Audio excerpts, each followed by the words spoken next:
Escalade protecting the doorman. Pray for me, pray for me.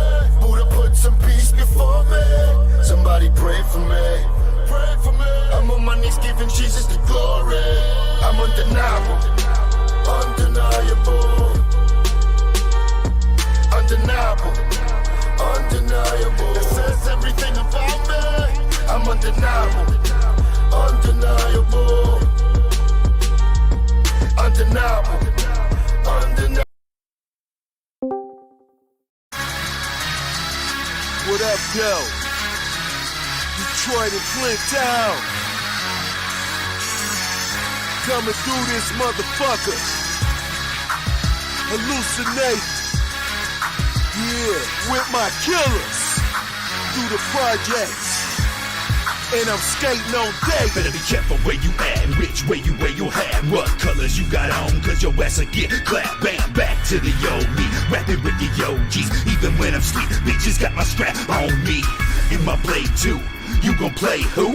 You gon' fade who? Bitch, I will shake you, erase you from existence. If you don't keep your distance, I kick it, y'all get wicked, get marked off the hit list. Always on some bitch shit, keep it to yourself, man. I'm self-made, self-paid, hell I let it rain. We can tell you plain, we can tell you ain't what you say you are. You ain't hard, you a flake, yeah. Break them off, break them down, this time needs an enema. It's time to get above, wet above, red more.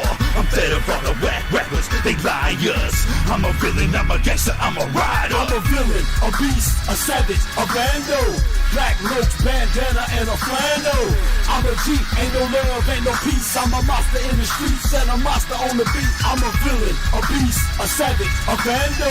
Black roach, bandana, and a flannel. I'm a G, ain't no love, ain't no peace. I'm a monster in the streets and a monster on the beat.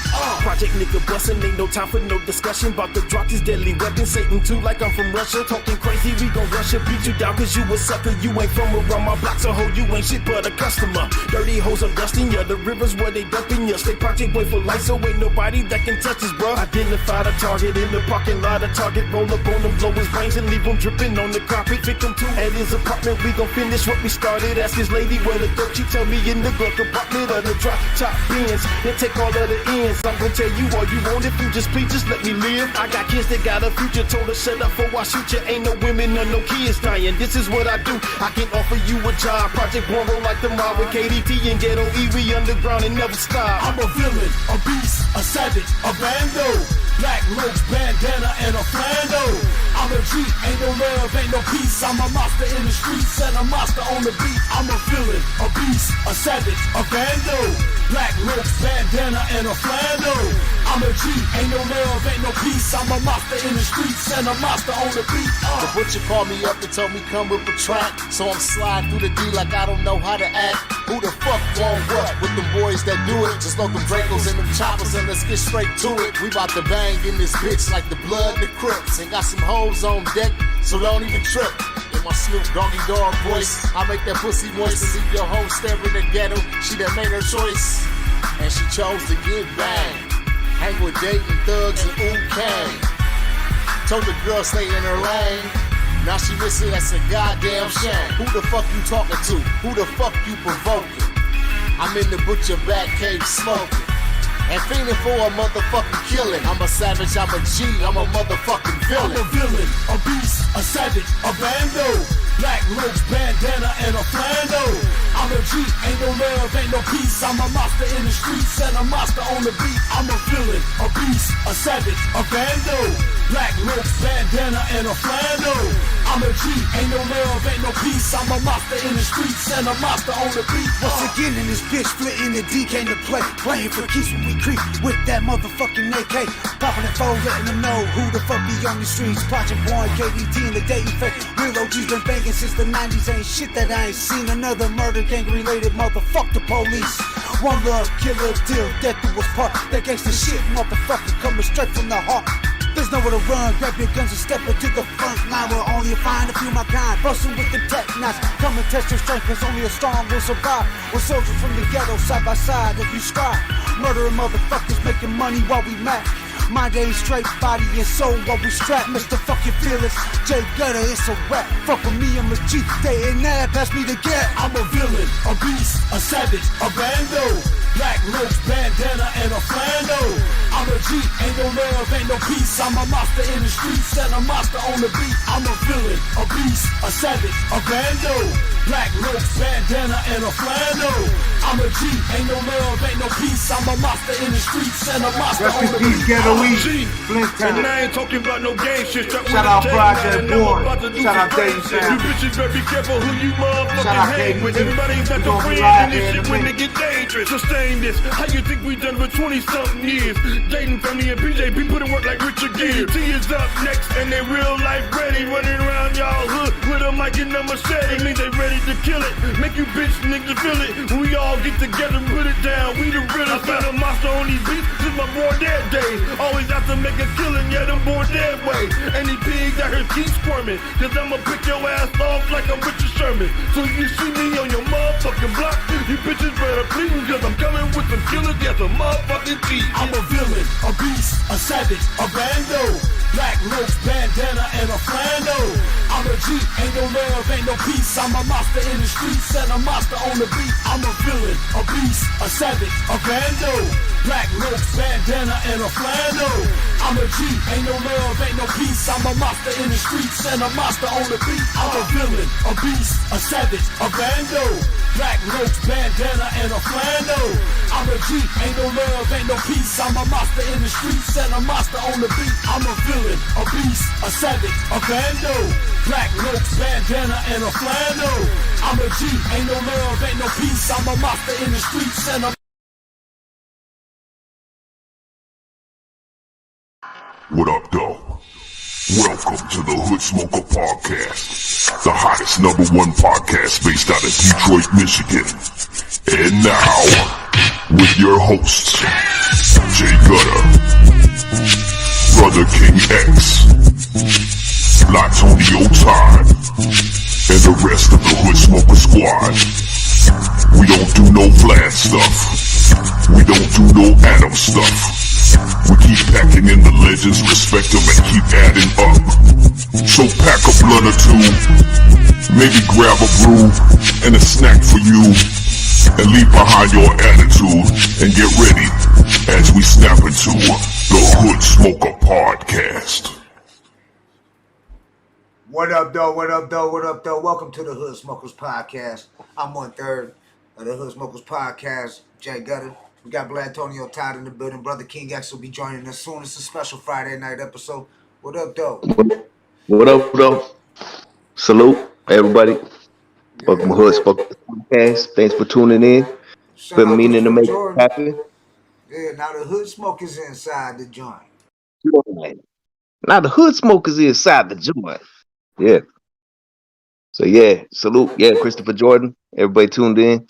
I don't always get to see the comment. It's not like I'm ignoring y'all. I just want you to know. Yeah, that's why I'm trying to, unless the guests are talking, I don't want to interrupt them. I always make sure I let everybody know. Or if it's like some bullshit they saying or something, I ain't going to be promoting that. Yeah, of course. Yeah, we don't bring that. Like we said, we don't bring Vlad stuff, no Adam stuff, you know. So, yeah. So we got a special Friday night episode tonight, y'all, because we wasn't live on Wednesday. We got DUK, Detroit Underdog Kings. The seeds Detroit legend, Dogmatic K-Stone. Salute, Detroit legends. You know what I'm saying? Yeah. Ready for what is it? Detroit December's in Detroit, December, Detroit. Something like that, but we bringing all Detroit artists. We got some dope shit. Oh, yeah. Yeah. Go ahead. Oh, that's all I was saying is like kind of going with a Detroit theme, you know, Detroit in December and just like rolling with it. Get, you know, as many, you know, just to represent the D. Yeah, we still got Ox Soprano coming up this week, tomorrow night. We got Ox Soprano from New Jersey. Shout out to Ox Soprano, Underboss Records. Rest in peace, Charlie Rock LD. You know what I'm saying? Yeah, we got him coming on, and then we got Valid. We got Jordan Step. Possibly, I'm pretty sure it's to go to, but we ain't made it 100%. But I'm pretty sure. Yeah, and without question, it should also be mentioned. It should be mentioned as well with the legends we got coming on tonight. You know, DUK. You know, just like shout out. You know, Proof for sure. R.I.P. Proof. Yeah, so, rest in peace, Big Proof. Because that right there. Whoever doesn't know, I mean, yeah. Yeah, if you don't know the history, Dogmatic was part of the group Promatic with Proof and Dogmatic, and they was killing it and shit. I mean, they was tight. Now they was tied to the Eminem and Proof. You know what I'm saying? They was real Yeah, homies and shit. So. yeah, And you hear he still for real. talks about it in the music. I was banging DUK's music today and shit all day and shit, and I was like, K Stone was like, yeah, I do this like for Proof and his minds and shit and his family, this and that. Like, Yeah, for real. should we wait for brother King X to tap in? I had talked to him. He was at the liquor store. That was about 20 minutes ago and shit. But he will be on. I was thinking we Yeah, jump to a joint. You know, oh yeah, we got Valley coming up.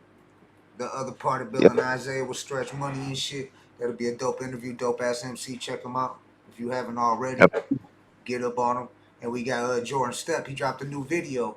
He was at the Lions game and shit. You know, Jack Harlow performed at the halftime show at the Detroit Lions game, the Thanksgiving game.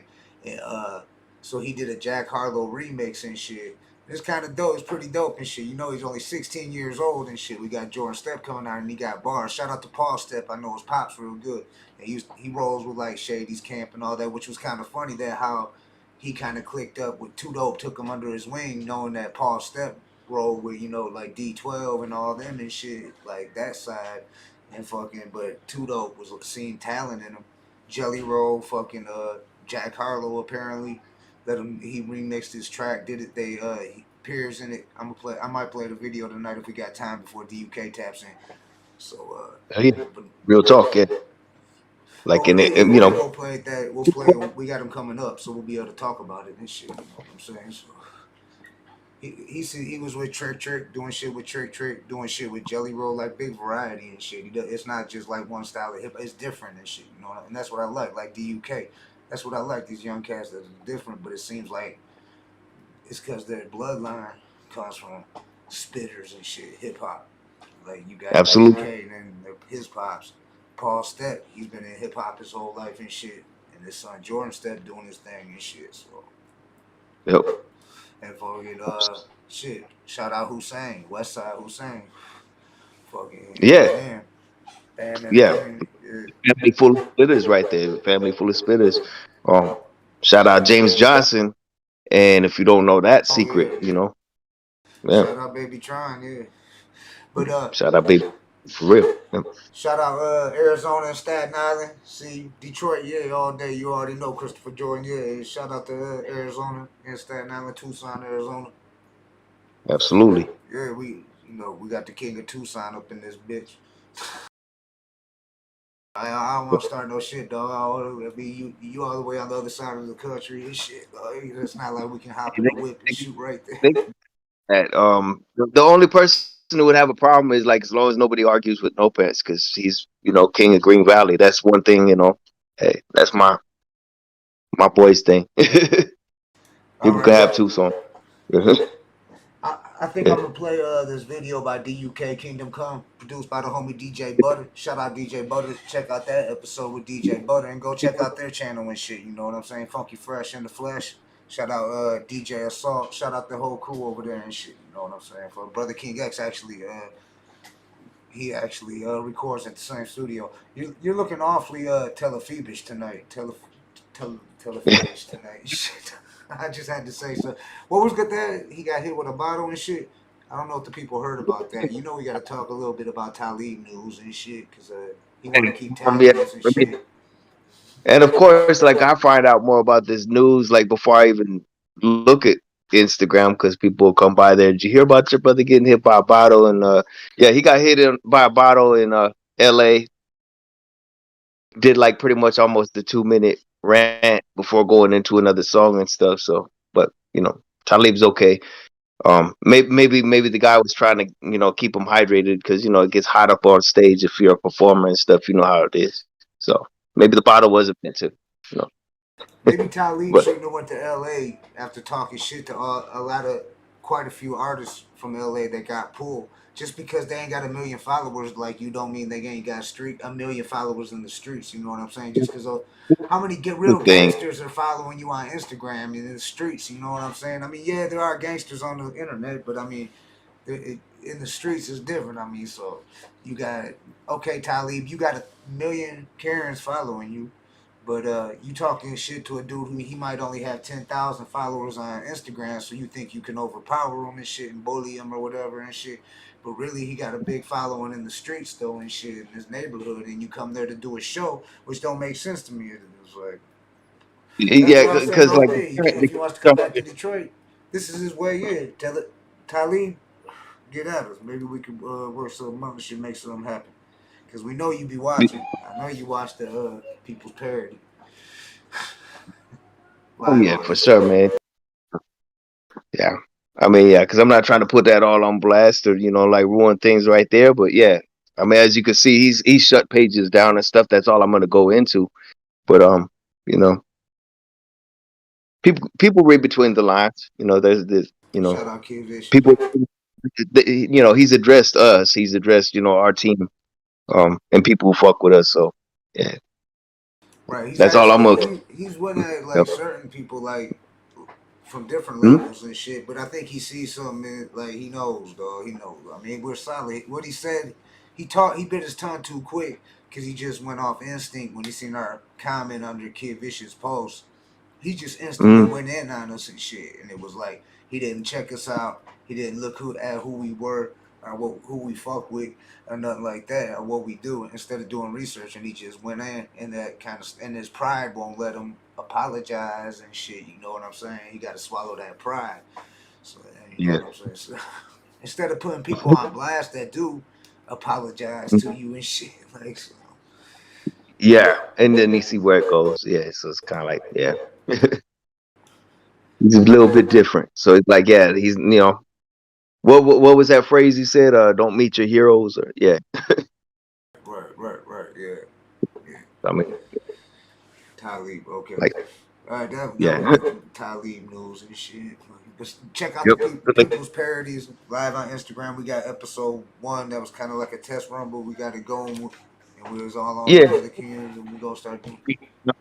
Yeah, for who didn't know, like we might just do that. Might be at random times, just whenever we do it, spur of the moment. But we invite anybody. It's not just gonna be us just like blabbing along or Telefib doing his thing and just ranting and it's just pretty much we calling him. He goes to bed pretty early, so we like to just wake his ass up and get him talking. And if any of you guys want to participate, you could even just like tune in like before we call him and chop it up with him, roast them. We encourage it. We're gonna bring people on. Like anyone can join the. If you want to chop it up with Telefib, Kualai, People's Parody. Christopher Jordan said congratulations on the Instagram. He said he's hanging tough with Jeff Bezos on Black Friday and shit. But he threw in there one love to the neighborhood shit talker. Dice, Kiki Smooth, West Side of the thing, BX, Brother Cuban Link. Yeah. Shout out Christopher Jordan. He showing love to all the homies and shit that we fought with. But I mean, there's a lot of them. Too many to name, dog. There's too many. Yeah, Cozy Mobet. He's dropping names all through there. Christopher Jordan is like shouting that. That's what's up. Yeah. I mean, R.I.P. Big Purr for real. Yeah, for real. R.I.P. Purr. Hope everybody had a good turkey day too yesterday and shit. I know I got a little drunk and shit. He's a good turkey. Hell yeah. Well, let's go ahead and play this video by DUK, Kingdom Come, produced by DJ Butter.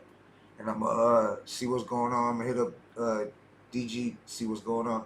But let's go on the Hood Smokers Podcast. Salute. We got Kevin Bailey in the building. Hold on, I'm gonna let this joint play though.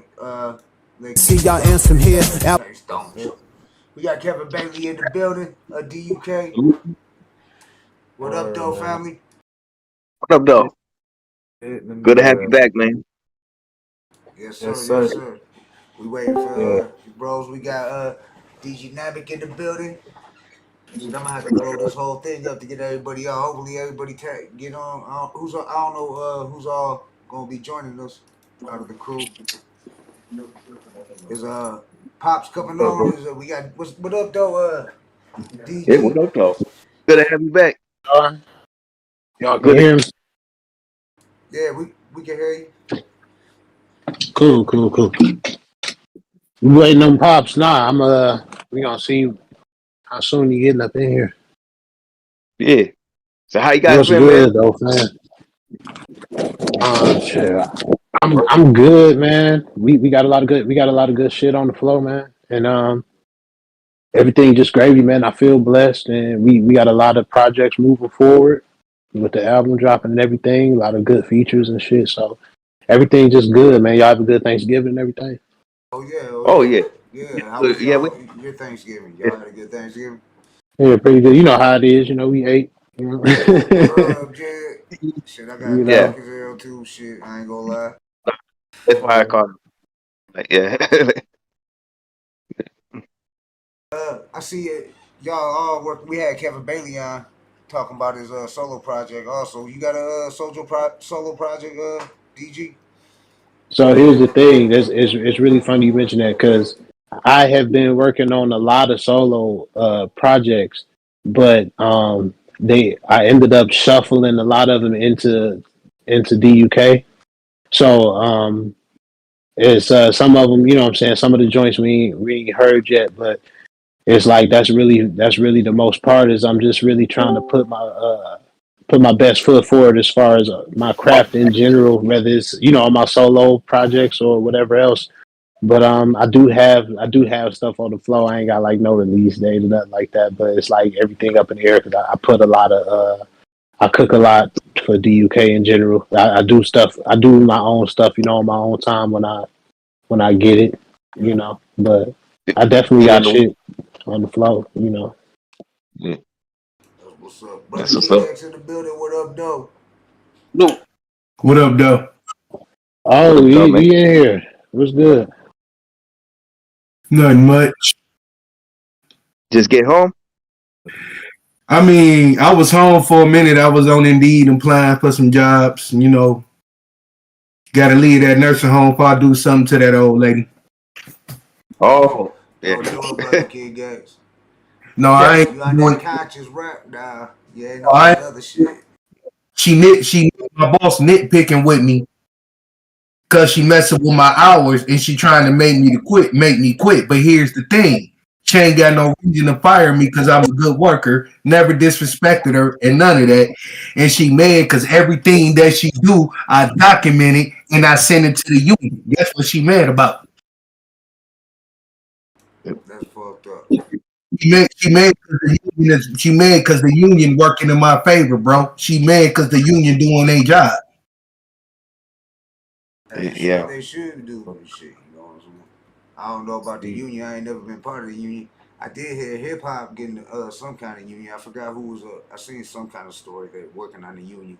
Oh, yeah, I hear they've been trying to get something like that off the ground for a long time. A lot of different OG artists and shit been discussing such a thing for a while. They actually was talking about a hip hop union really back in the late 90s. They've been talking about that shit for a minute. They're talking about that for a minute, bro. They've been up on that. Yeah. Because real talk, because it's crazy. They're really getting it off the flow like that. They do need a union for hip hop. But here's the reason why it's taking so long for it to come into effect, because the labels don't want hip hop to have a union. Hell no. So it's a problem when you get power to the people. You feel me? Right. That way they can control the narrative. Mm-hmm. Just like there's certain legends you don't want to have as that chair, Right. That's just like my boss was telling me, don't join the union. Why was she telling me don't join the union? So she can do what she want to do and control the narrative. Right. That's the same reason why they don't want a hip hop union, because they know if they get a hip hop union, they know the union gonna speak up on these entertainers not having health care, 4K and all that. Record label for the plantation. That's all it is. Yeah, it's a lot of artists and shit out here that's fucked up that really shouldn't be, because they've been offered so much to the game and so much to the culture. At minimum, they shouldn't be just sitting around sick and broke. At minimum, you know what I'm saying, bro? Fresh Kid Ice, a 2 Live Crew was homeless, living in a van, bro. Damn. That's crazy. How you all be from the one of the biggest groups ever in hip hop history and shit, fucking, and end up I mean, homeless and shit. he doing his thing, but still, he should be part of Rest in peace, the Fresh board. Kid Ice though and shit. And shout out Chinaman Records. And what up, though, to brother Marquise? Yep, brother Marquise. That's fine. But we got DUK in the building, Detroit. Underdog Kings, y'all. If you didn't know, I see y'all. I be watching them videos when y'all be going doing the shows. I be watching all that shit. I see the flyers, all that. I always make sure I share it around and shit, and post it. Man, much love. I appreciate that, man. Yeah, no doubt, no doubt. But I see We y'all appreciate doing your damn thing and shit. We always have a great time when we rock together, man. So anything you got, like you ever want us to like, you have something you want us to like play on the show and stuff, man, in the future, like we always encourage it, man. We got you. Absolutely, man. Absolutely, appreciate it because it's definitely you definitely gonna hear from us more because we got we finna drop soon, so yeah.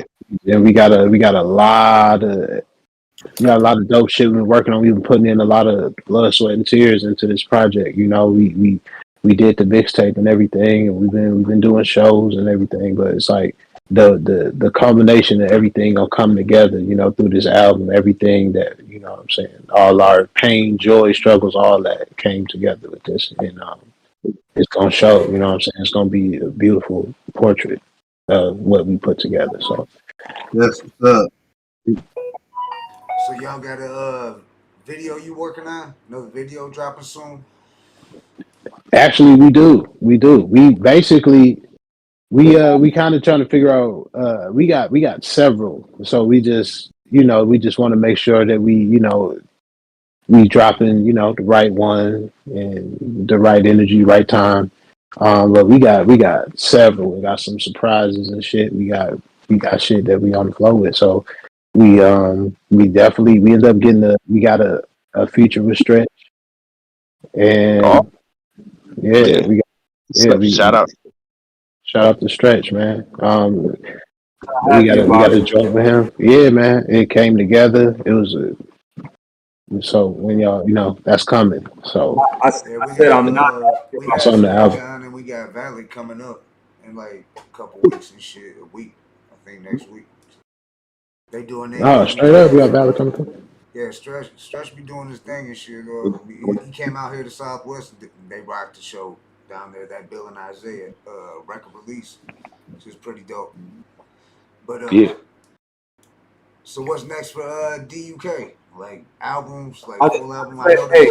Hey! I just want to say, we ain't got nothing to do with all that beef shit he got going on. Cause I'm not happy about that shit. We'll say that. Yeah, that's mutually shared. By the way, we are. Yeah, we. And if you've noticed, we don't stir the pot. So that's cool. I love Peasy. I'm a fan of Peasy, especially right now. Like I'm very happy going on. That particular beef is something that can just be easily talked out, bro. That's all it is. Yeah, and then because that joint definitely had nothing to do with that same. I mean, we did our joint with him before that shit even started. You know what I'm saying? Yeah. So that that's just a thing. That niggas go through this type of shit. They figure it out or they won't figure it out. Either way, the game gonna keep on cooking. Yeah. I think that can easily. I think it can be watched. I mean, just there's a lot of people got involved that shouldn't have been involved. Like, Well, I did watch a recent interview with Peasy and finished or whatever. With the baby looking like. It's the bigger fella, whatever, with the bald head. Yeah, that's what he do. I'm a big fan. That dude from let me talk. I'm saying, hey, hear me out. I'm saying Peasy into detail did explain in a very mature manner of exactly what happened. So I will say that. So if anybody confused on it, just watch the interview. Oh yeah, like we agree. Like with Peasy. Yeah. And shit. I checked that out. No. I think that shit could. It was probably a misunderstanding on both. And like the Stretch said, it was their teams that was talking. It wasn't Peasy who was messaging them. It was his team and shit. So I mean, it could have easily. They could have talked it out. They still can talk it out. I think that shit can get resolved. I don't think that shit. It definitely can, for sure. Real talk. I want to see them work together. Real talk. Right. That's the best thing they could do. And I think a lot of people in the city would like to see that. You know what I'm saying? It's a lot of collabs. The interview mentioned that. It's a lot of collabs that just never happened because of you know street shit or beef shit. Right. You know what I'm saying? Yeah. Right, and they ain't that far off in age. Y'all basically from the same generation. Yeah, it's because the only difference is the timing of the music era. But you're right. I mean, the age difference is not that dramatic though. No, because me, Stretch, Gutter, Peasy, we all in the same age, right? Because I'm not sure how old PZ is. I don't know. Yeah. He ain't far from Stretch Money, and I know how Stretch Money is because he ain't that much older than me, like a couple years older than me. Right. But no, yeah, that shit get. They need to squash that shit. I think they need to talk it out. Them two need to talk it out. Not on some bullshit. I mean, if they want to take They got the wrong people like mixed in it that shouldn't have been in it. Okay. You know what? I'm gonna say this now. I'm gonna say this live on the Hood Smokers podcast. Peasy, Stretch Money, we love y'all both. Put that whatever differences it is, put it to the side. Come together and get this money and do this music and bring and represent Detroit like it's supposed to be. Because we can't represent Detroit. We at each other's throats. Yeah, I think that'd be dope for the city, man. But, hold on, let me speak. Take accountability. So whoever was wrong, admit it. You know what I'm saying? We ain't got time for the group shit. Like you're right though. Everybody take accountability for what they said and what they did. Yeah, that's all I care about. Period. Right. Even if you don't feel that you're wrong, you know what I'm saying? Because everybody feel that they right. But sometimes you gotta put that pride and ego to the side. I would hope so. Got to, man. I think it'd be good for the culture if they could, you know what I'm saying, figure that shit out, drop some shit, you know what I'm saying? They're gonna hear the opposite. You know what I'm saying? If something happened where they did do something good instead of beefing. Right. Yeah. That would have made me very happy. You know what I'm saying? Right. Because I'm at the point where I'm tired of this Detroit rappers beefing with each other. Yeah, and that's really why it's so hard to make shit pop here in the city, because we always beefing and hating on each other so damn much. You know what I'm saying? We can really turn up if we can just unite a little bit more. It's always going to be a healthy competition, but competition is different from, you know what I'm saying, just whack politics. You feel me? So if everybody can just,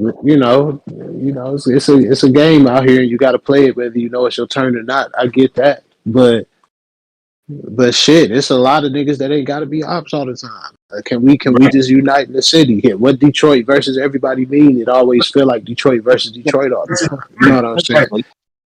Right. We just got to do better on that. Right, and you absolutely right. Because back in my heyday when I was touring and shit, I had the chance to kind of get signed with big labels, but at that time, the first thing they say, "You from Detroit? Oh, is you affiliated with Street Lords? Is you affiliated with Cheddar Boys? Because this is around that time doing that." And I'm like, no, I'm not affiliated with none of that. They liked my music, but for the simple fact that shit just happened between Blade Icewood and them, they didn't want to fuck with me. Because of that left a stain on Detroit hip hop. It left a stain on Detroit hip hop. Major labels did a lot of legendary artists like that, not just in the city though, for real. I mean, because they did 50 like that, they did Jay like that. You know what I'm saying? So where it's like, oh, you affiliated with this? No, we ain't fucking with you. And they had to go and build their own shit, which is not something that anybody can just do. You know, you know what I'm saying? So it's rough, but it's just to add to your point, is much more worse here. You know what I'm saying? It's just we got a lot of dope artists here, a lot of dope and talented people here in the city. Some of them will never see the light of day. We got the dopest MCs on the planet, bro. I feel like Real. 50 years of hip hop, Detroit is at the top. Like now, this is when Detroit has been at its hottest. You know what I'm saying? Fucking Detroit is slapping right now. Yeah, we really need to work together and keep that shit going and make that be the new Hollywood, be the new LA, be the new Atlanta. You know what I'm saying? As far as you come here to make it, we gotta. Right. It's up to us to make it that. You know it is. Yeah. Real talk, they is calling Detroit Black Hollywood. I've been hearing this from my people on the West Coast. And we kind of a lot of stars coming out of the D more higher than on a higher scale than ever before right now. But we still could have more. Right. Because every time we have Black Ice on from San Francisco, from the Bay Area, he always say, "Oh man, Detroit, y'all got it going on with them independent films, especially the long light skinned nigga with the long hair."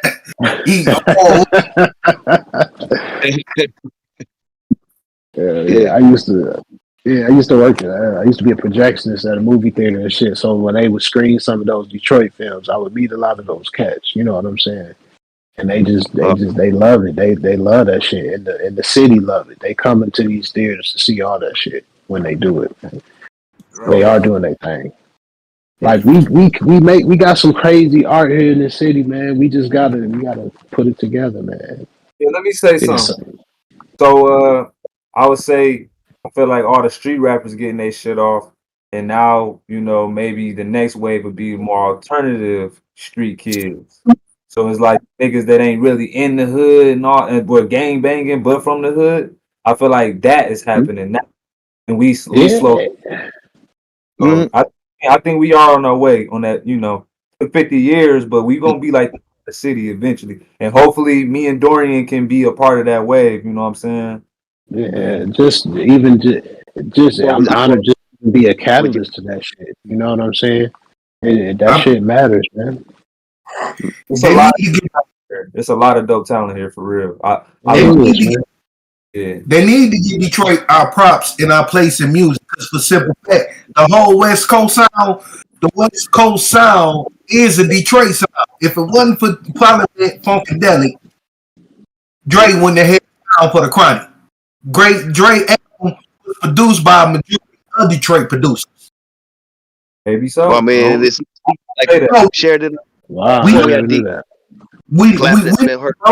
like California Love was produced by DJ Lowe's daddy, bro. Real talk. Real talk. Damn. Think they got the connection? No, that shit. How you think they got Roger Troutman on the song? Through DJ Lowe's daddy. Yeah. And then that clap we've heard on everything from the Humpty Dance and stuff was invented by DJ Lowe's dad. Right there. That right there. T Green played guitar all through the Chronic, bro. That's what's cool. Detroit started a lot of shit, you know what I'm saying? Like even hip hop, the 50 years, New York, everybody knows New York was like the mecca hip hop, but Detroit was doing it too and shit back then, like 50 years ago and shit. The first female gangster rapper come from Detroit, bro. The first what? Female gangster rapper come from Detroit. What's her name? Boss. Yeah, shit. I recorded in the studio, Boss. Oh yeah. Shout out to Boss too. She was on Def Jam. Boss? BOS? Yep, she was on Def Jam. Oh, okay. That's what's up. I didn't know that. That's what's up. Yeah, I know that either. And the first double album in hip hop was produced by a Detroit rapper, bro. Eshon, Judgment Day, 1 and 2. I know Eshon, yeah. I know Eshon for sure. But if you Google it, it says it's Tupac. They say Tupac did with All Eyes on Me, but actually it was Eshon, Yeah. Yeah, like you can look it up on Wikipedia. Eshon Judgment Day, it will say it's considered the first double album in hip hop. No, I never knew that. And Eshawn's album Dead Flowers is considered the first trap album in hip hop. Respect to the guy, Eshawn, for real. Yeah, I know about him. Just nice. Because if you pay attention to his album Dead Flowers, he rapping about the shit that they talking about now. Tricking off, the club, fucking hoes. He was rapping about 96 definitely Dead Flowers. Yeah, and definitely like the titty bar scene, you know, like when we was talking with DJ Henhouse and stuff, you know, talk about like that was, you know, you guys set it off for like when it was in the yeah, like That's big in that's Detroit now. The strip clubs, like everywhere, that ain't big. Like doing shows at strip clubs, but in Detroit, That's it definitely is. That's right here, bro. We started a lot of trends that everybody else is doing. But I was gonna say this, as far as like going on everything you just said, right? It was up to Eshawn to keep his relevancy.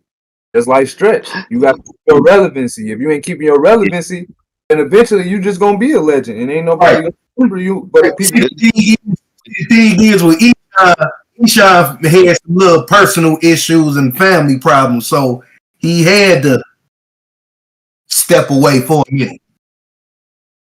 Yeah, but he could have did anything that ain't had nothing to do with music.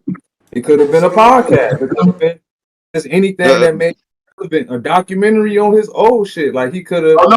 I mean, he's still out there. He's still out there, still touring. He still draw a crowd to this day. No, that's what's up. Because I don't know what he doing today.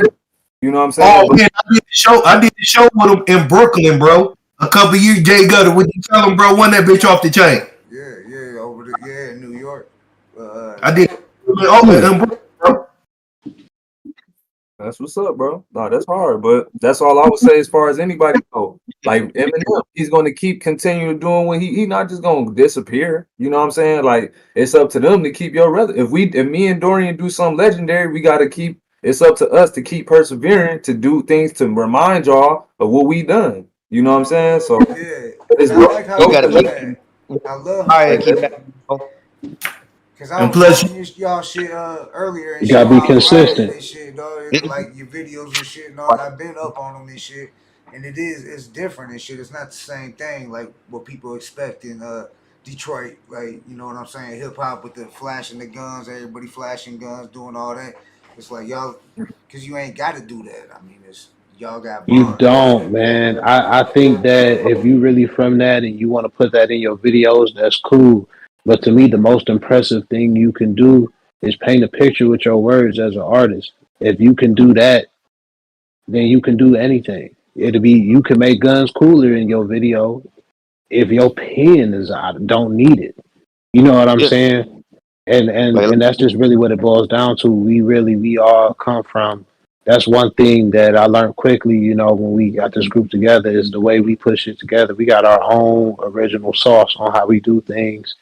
And we know how to tap into all kind of different avenues however we want. And respecting the things you're tapping into is the key. You know what I'm saying? And understanding where it comes from. So if a nigga want to have guns and money and all that shit in the video, that's cool. I'm just saying that, but there is more to hip hop than that. It is.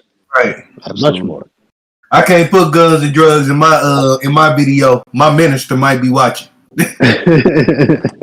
I mean, I'm part of the nation of Islam, so my minister always, you know what I'm saying? That's why I be sometimes on the interviews, I be quiet a lot because it be like certain shit I can't speak on. I can't flash guns because I had the feds in this bitch real quick and shit, so I can't do that.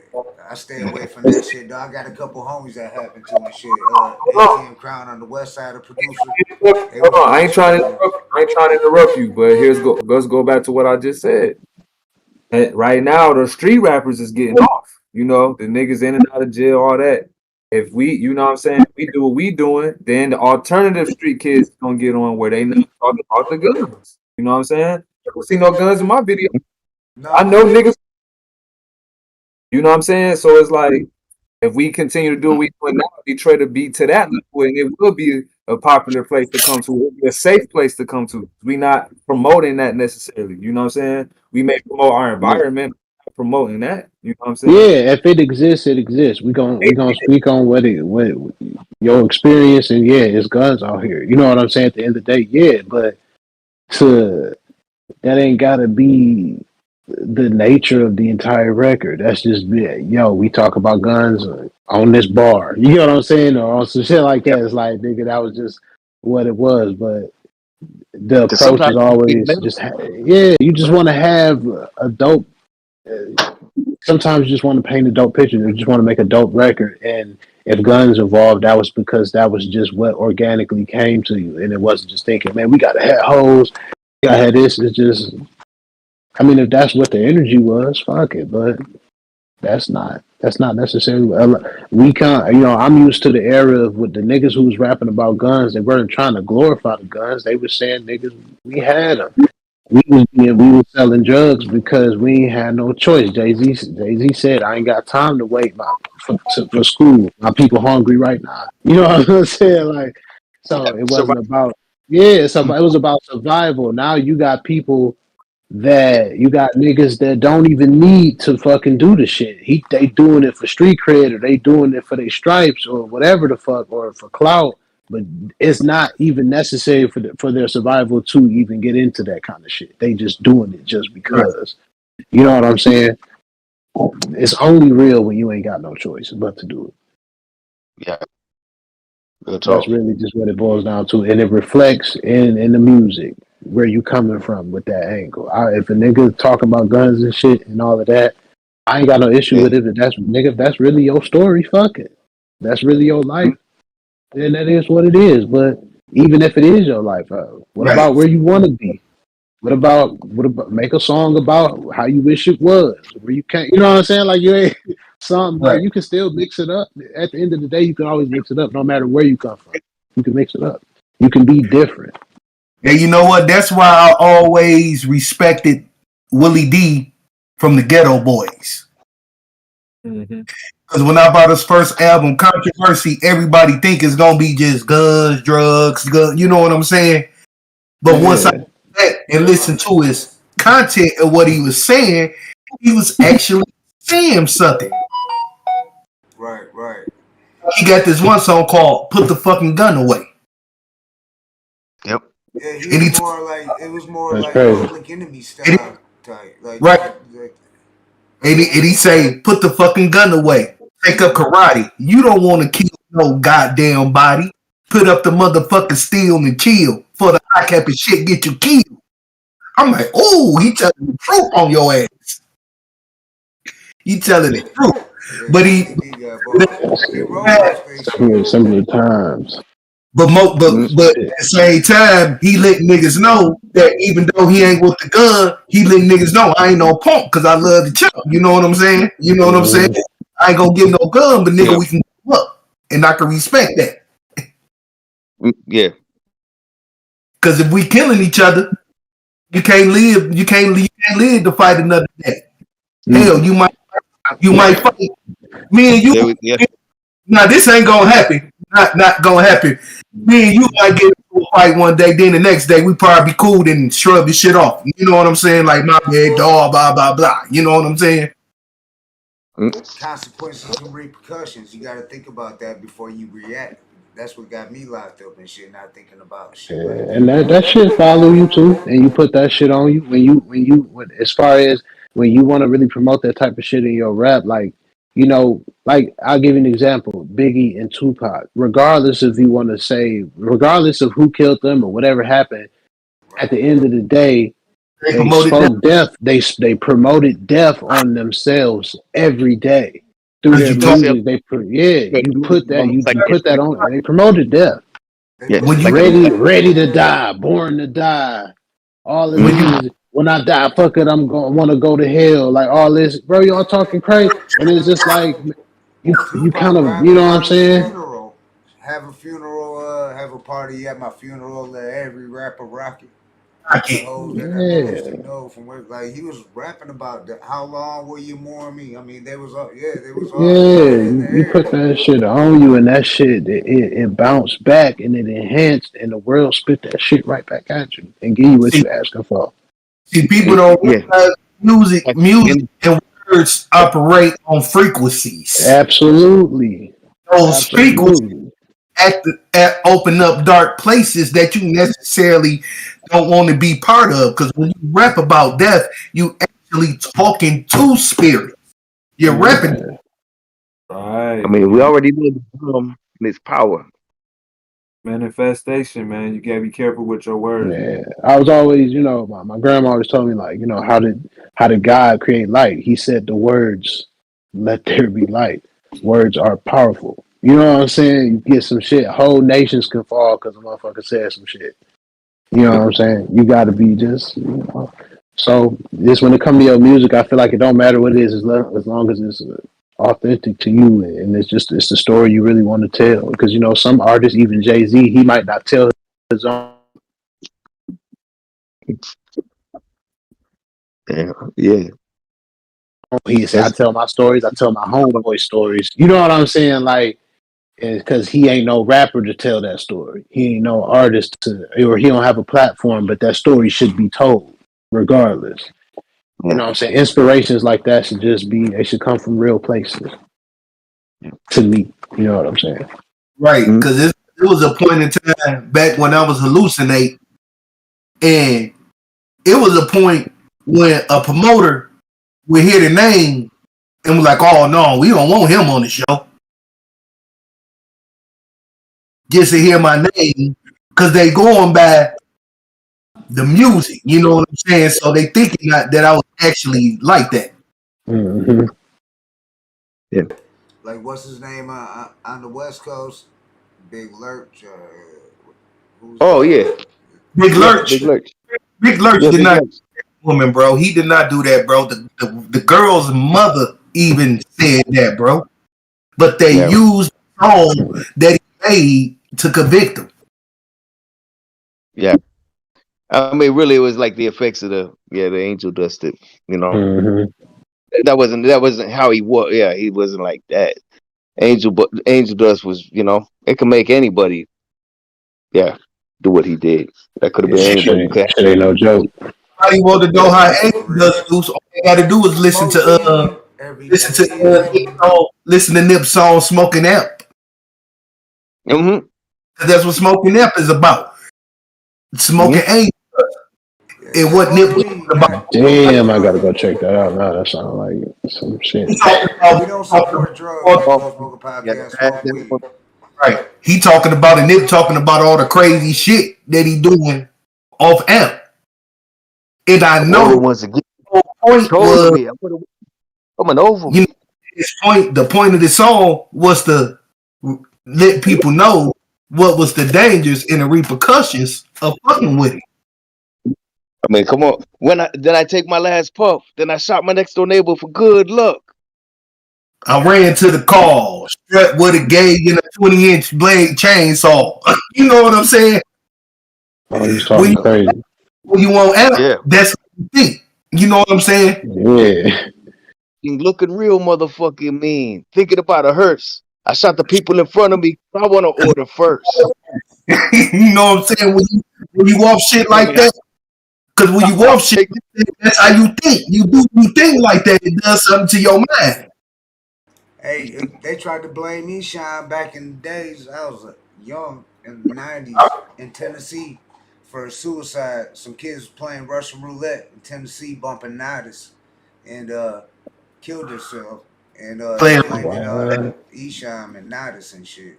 It was all in the papers in Detroit. This is like, I don't know what year it was. It was like 93, 94 or something like that. Man, we got rich history like that here, man. See, that's the type of shit. Y'all done already said so much shit that I don't even know happened in my own city. And I feel like it's crazy. I feel like I know more about shit that went on in New York and other places. You know what I'm saying? Like, we gotta, this shit should be out there, man. Just like I said, a lot of stories need to be told. Like, it's people from a younger generation that don't know about the history of hip hop here like that. You know that made European news too, bro. Hey, let me ask y'all a question. I can't get Eshawn on here, possibly. Is that a possibility? We been trying. Oh, okay. We've been trying. We talked with Esham and his brother James. Shout out to Dead Boy, that's our homie and shit. But Yeah, he's been busy on that three-headed monster tour. He been doing mad shows, and I guess he had, I don't know, he got a call. He did a show with Jack Frost. We had Jack Frost on here, just a week or two ago So, and shit. So, but yeah, we're trying to get Esham up on here. We'll have Esham up on here. It's just we trying to get the date right. yeah, no, absolutely. That's been a goal of ours. Yeah, it's been in the works. We in the talks of that. Yeah, he fucks with us though and shit. We fuck with him. So, I mean, I know Esham since back in the days and shit. So I was down there at Hart Plaza when they did the Gotham City because he said Detroit was all city of haters, and he was walking around him, Mastermind, a couple other dudes. They just had signs walking through the crowd at Hart Plaza at the Summer Jam talking about one side said fuck the radio, other side said Gotham City. And he was saying because he wasn't getting no radio play, and he was dropping he had Sunshine, couple tracks and shit, but he wasn't Detroit. Rappers weren't getting no radio play in Detroit and shit. And he's like, what the fuck? That's weird, man. And TJ, niggas I don't got the play most. they can eat a dick. Hoes want to play a hate. Now I gotta regulate. Fuck every nigga on the top at that 8. He was clowning on that. I don't give a fuck about a radio station. Commit a homicide. I'm underground nationwide. I ain't changing and I ain't rearranging. Like he was fooling on that. Matter of fact, the track of that album was dedicated to the radio station, bro. Yeah. Well, said several times. Yeah. Like this shit is underground. This shit want to radio. Fuck FM 98. Them hoes don't want to play Detroit shit. They can eat a dick. The whole station. He was going in. Nigga, what? Y'all think about radio play? Y'all think radio play is still important like it was with how with technology, how you with the internet now? Well, here you guys. The thing is this. You're always gonna hear shit on the radio. The problem now is the radio isn't that you could know the hottest joints that's going on right now without having listened to the radio all week. But that's not really the real issue. The thing is, really, when it comes to up and coming artists, especially locally, it's really about being lucky and knowing the right people to get your shit on the major stations, because a lot of these they pay heavy amounts of money to run a lot of these songs. I mean, down to the second. That's why we have a lot of things in our project where we're trying to make sure that the timing is right for radio play. Just all these little different things that they give artists to not have room to really stretch their legs like how they want to. It's really interesting. Like the band from the 80s, Queen. They had the song that was on Wayne's World. Now, when they were recording that song, it was they kept telling them there's no way that any radio station would allow this. That was such a big deal that when they dropped that song, it was like a big deal that you got a song that's 5 to 6 minutes on the radio. Like, they ain't having it. All that, every last second of a song costs money. And now that gap of underground to independent to the top has grown so wide that sometimes it's just not possible until you just able to get to a certain level.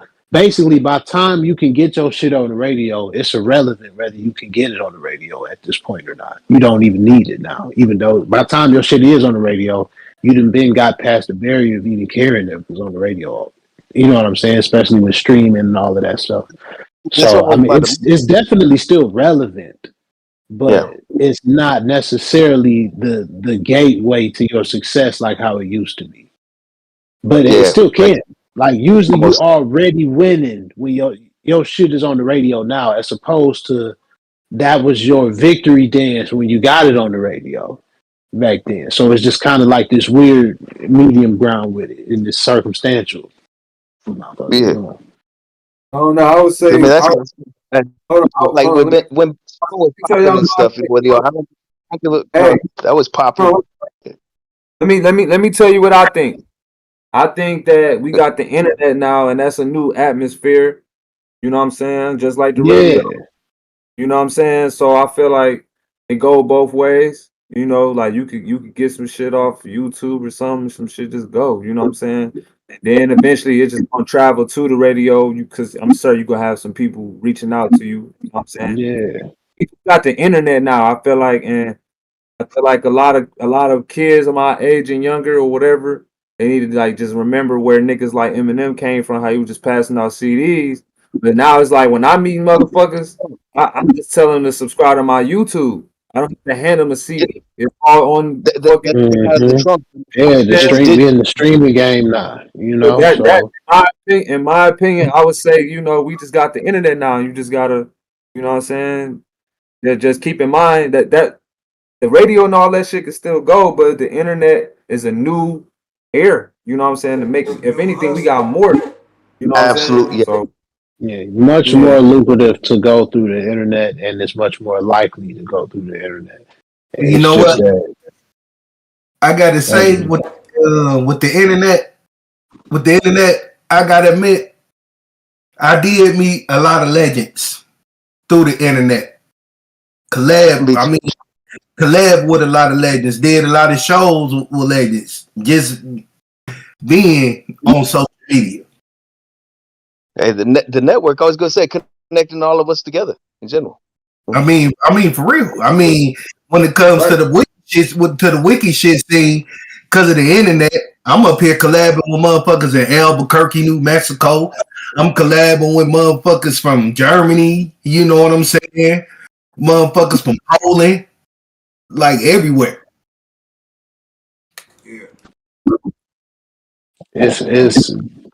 It's a strong entity nobody can control, and you just really all the powers that be just monetize where they can monetize. But the internet is what it is. It's just super fast, raw information, and your fan base can get to you more directly, and you can get more intimate. And you could just directly link with people in ways you couldn't before in the rap game. And I could never meet someone to do a whole album with them. I never met them in person. You know what I'm saying? A lot of things didn't change as far as that. So it's just that the internet, you know, like Kev said, it's just where we at right now, and that's where it's all going. And yeah, you can blow with the radio. It's just it don't have the same impact it used to, depending on the situation. Depending on how it works. It's just the internet is so weird and it's trendy. So it's like it'll be some weird, crazy way somebody can become famous through their art, and then once they do it, that door is closed. You know what I'm saying? Everybody gonna try it. Like Soulja Boy really revolutionized the game with getting on through the internet and through YouTube. You know what I'm saying? But then it was a few more artists that was able to squeeze through that way, but then that door got tighter and tighter, and they shut it. Like, nope, we can't take off 100 million of y'all trying to do this shit. We can't take y'all. Y'all got to find another way into the back door. You know what I'm saying? And the internet made it so all the other major things don't hit as hard as the internet. You know what I'm saying? If you're able to just go viral one time, it'd be some people that don't make no music at all, and they go viral off of some TikTok or some shit, and then, oh shit, I'm about to drop an album there. Since I don't know what else I'm gonna do. You know what I'm saying? So it's fickle. So that's why hard work and dedication is so important, because it's a fickle machine. Yeah, it really is. Thinking about consistency, you know. Yeah. So you have to make sure that when it comes to your craft, that you pushing, moving on to the next thing, because the internet is me. The internet you can drop a million albums and become famous off number 7. You know what I'm saying? And to everybody else, that's your first joint, and then your back catalog become collector's things or things that people like, yo. If you heard, he did this shit crazy, because you're still the same artist. You know what I'm saying? So, I mean, it's beautiful, but it's a process. That's why they say it's the journey. You know what I'm saying? It's a whole process, and you got to respect it. You definitely got to want that shit, because it's not easy. It's work. Because the internet is something else. Hey, you know what? You right about that when they about the back catalog. Because I remember back in the day when Eshawn got signed to a major label, got a distribution deal with TBT. Man, tell me why that whole entire catalog was back out. I'm talking from the shit from '89 to the current time. Because your fans want to know, oh, you got some, oh, that's crazy. Like if we can go hear, whatever, name your favorite artist. If you can go hear some shit they did before they got on that's unheard, that's on some CD somewhere, you're going to be like, let me hear that shit. Mm-hmm. Let me hear it. That's crazy. That's crazy. I never thought he'd be. I listened to this mix. That's crazy. Like what? This great. You know what I'm saying? The people love that type of shit. So if we ever just make it happen, like all your other work still gonna bear fruits. You still gonna. It's gonna pay off. It's if you give up to where it don't pay off. You know what I'm saying? But I mean, the Master P and No Limit when he got his deal. And you know, all this whole back, everybody going back for all this old shit. Mm-hmm. I mean, Gutta could tell you also about artists that didn't reach, my area and stuff like that. That like I wish they would have, because I would have been bumping it and stuff, to hear it later on. Like, well, J to the D, I was going to mention, if you familiar, a legend like that. It didn't reach us over in Arizona and stuff, but to hear that, as old as it was and stuff, I was like, this is dope. I would have been bumping this. Just to be able to go back and, you know what I'm saying? That, and it's, every man at the end of the day, we want to be able to leave a legacy behind. And even if it's a catalog of music, that's something crazy to continue to inspire people forever. You know what I'm saying? That it means a lot. So you got to keep going, man. Yeah. I would say, like speaking of like in the internet, and then as far as radio, are you guys still doing hard copies? Hold on, let me just say one thing before you ask me us that question. I was gonna say too, with the internet, you still gotta hustle though. You know what I'm saying? Like you can't absolutely. You got to get out there and you got to meet motherfuckers. Still, I feel like that's the secret to me. You still gotta have boots on the ground. You're absolutely right. Let me finish. Let me finish. So yeah, you gotta make sure you meet people in real time, and you can't just count on meeting motherfuckers on the internet. I feel like it comes both ways. You know what I'm saying? Like you meet somebody, you know what I'm saying, in person. Now you might know somebody that they know that y'all never, that you never met. Now it may make that person more comfortable with you. Now y'all all three network. You know what I'm saying? That type of shit happened to me. So like it's dope to, just remember that. That's the secret too. You still gotta meet people, bro. Hey, you know what? Yeah. Literally, you totally correct. Because literally, every guest that we done had on here, like the majority of them, all got a story with me in it. You say what? Like, a lot of shows, all of the guests, and Brother King X did probably the most. Like every guest we be having, a lot of those guests would tell y'all personal stories about me. Like when we had my man Psycho from Insane Poetry on from LA. Soon as I get on the podcast, oh, that's Nate. What up, Nate? Off the rip. Right. So you do out there and actually meet people on a personal basis, build the rapport. Yeah, Blatonio Todd just recently came to Detroit, and he had a good time here. He performed at the Sting with Dice. He went on stage with Dice. Brother Marquise from Two Light Crew, he was there. But Monte Cristo, we all made that happen. We was sponsors of that, so one of the sponsors. But it was pretty dope and shit. But he came up here to had a good time. Detroit's a good place to come. I feel like that reputation of being, you gonna get shot at the club, you gonna get fucked up, this and that, like it's starting to fade away a little bit and shit. Like yeah. Like even to bring up Peasy again. He just said that recently, like, bro, Detroit is a safe place. It ain't like Chicago or some shit. Like it ain't like that, bro. You can come down here and have fun, have a good time, and go home safely. Like it ain't like that. So I appreciate him. Like every city got places that's the don't go there. But it ain't just motherfuckers ain't getting shot everywhere you go just 'cause you put your foot in this called Detroit there. Like, you know what I'm saying? It's not that. You're right. Like, it's really not. It's just it's always the no goes. Let me speak. You gotta really be in here. Let me speak. You gotta really be in some shit for real. Like niggas be having beasts out here for real and that type of shit and trying to do dumb shit. So yes, niggas do get shot. But at the same time, in every city, everywhere. if you nothing though, you're not gonna get fucked with. You know, it's not like Compton. You just walk in and shit and niggas start, you know, you gonna overall be straight. Like you gonna be fine. You know what I'm saying? But again, like when you like how you carry yourself, you know, it can make a difference and stuff. You know, don't come out there like acting, you know, a certain way. Just don't be doing the most.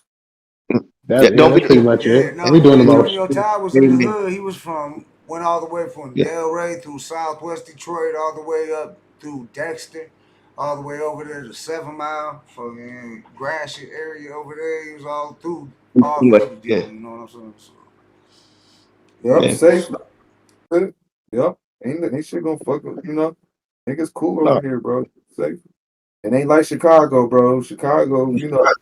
You don't fuck with us. You fuck with us, we ain't fucking with you. Like I said, it was a lot of gangs and shit, and it's a whole documentary of gang about, you know, King Von and all them. Them niggas was really serial killers for real. They really killed niggas.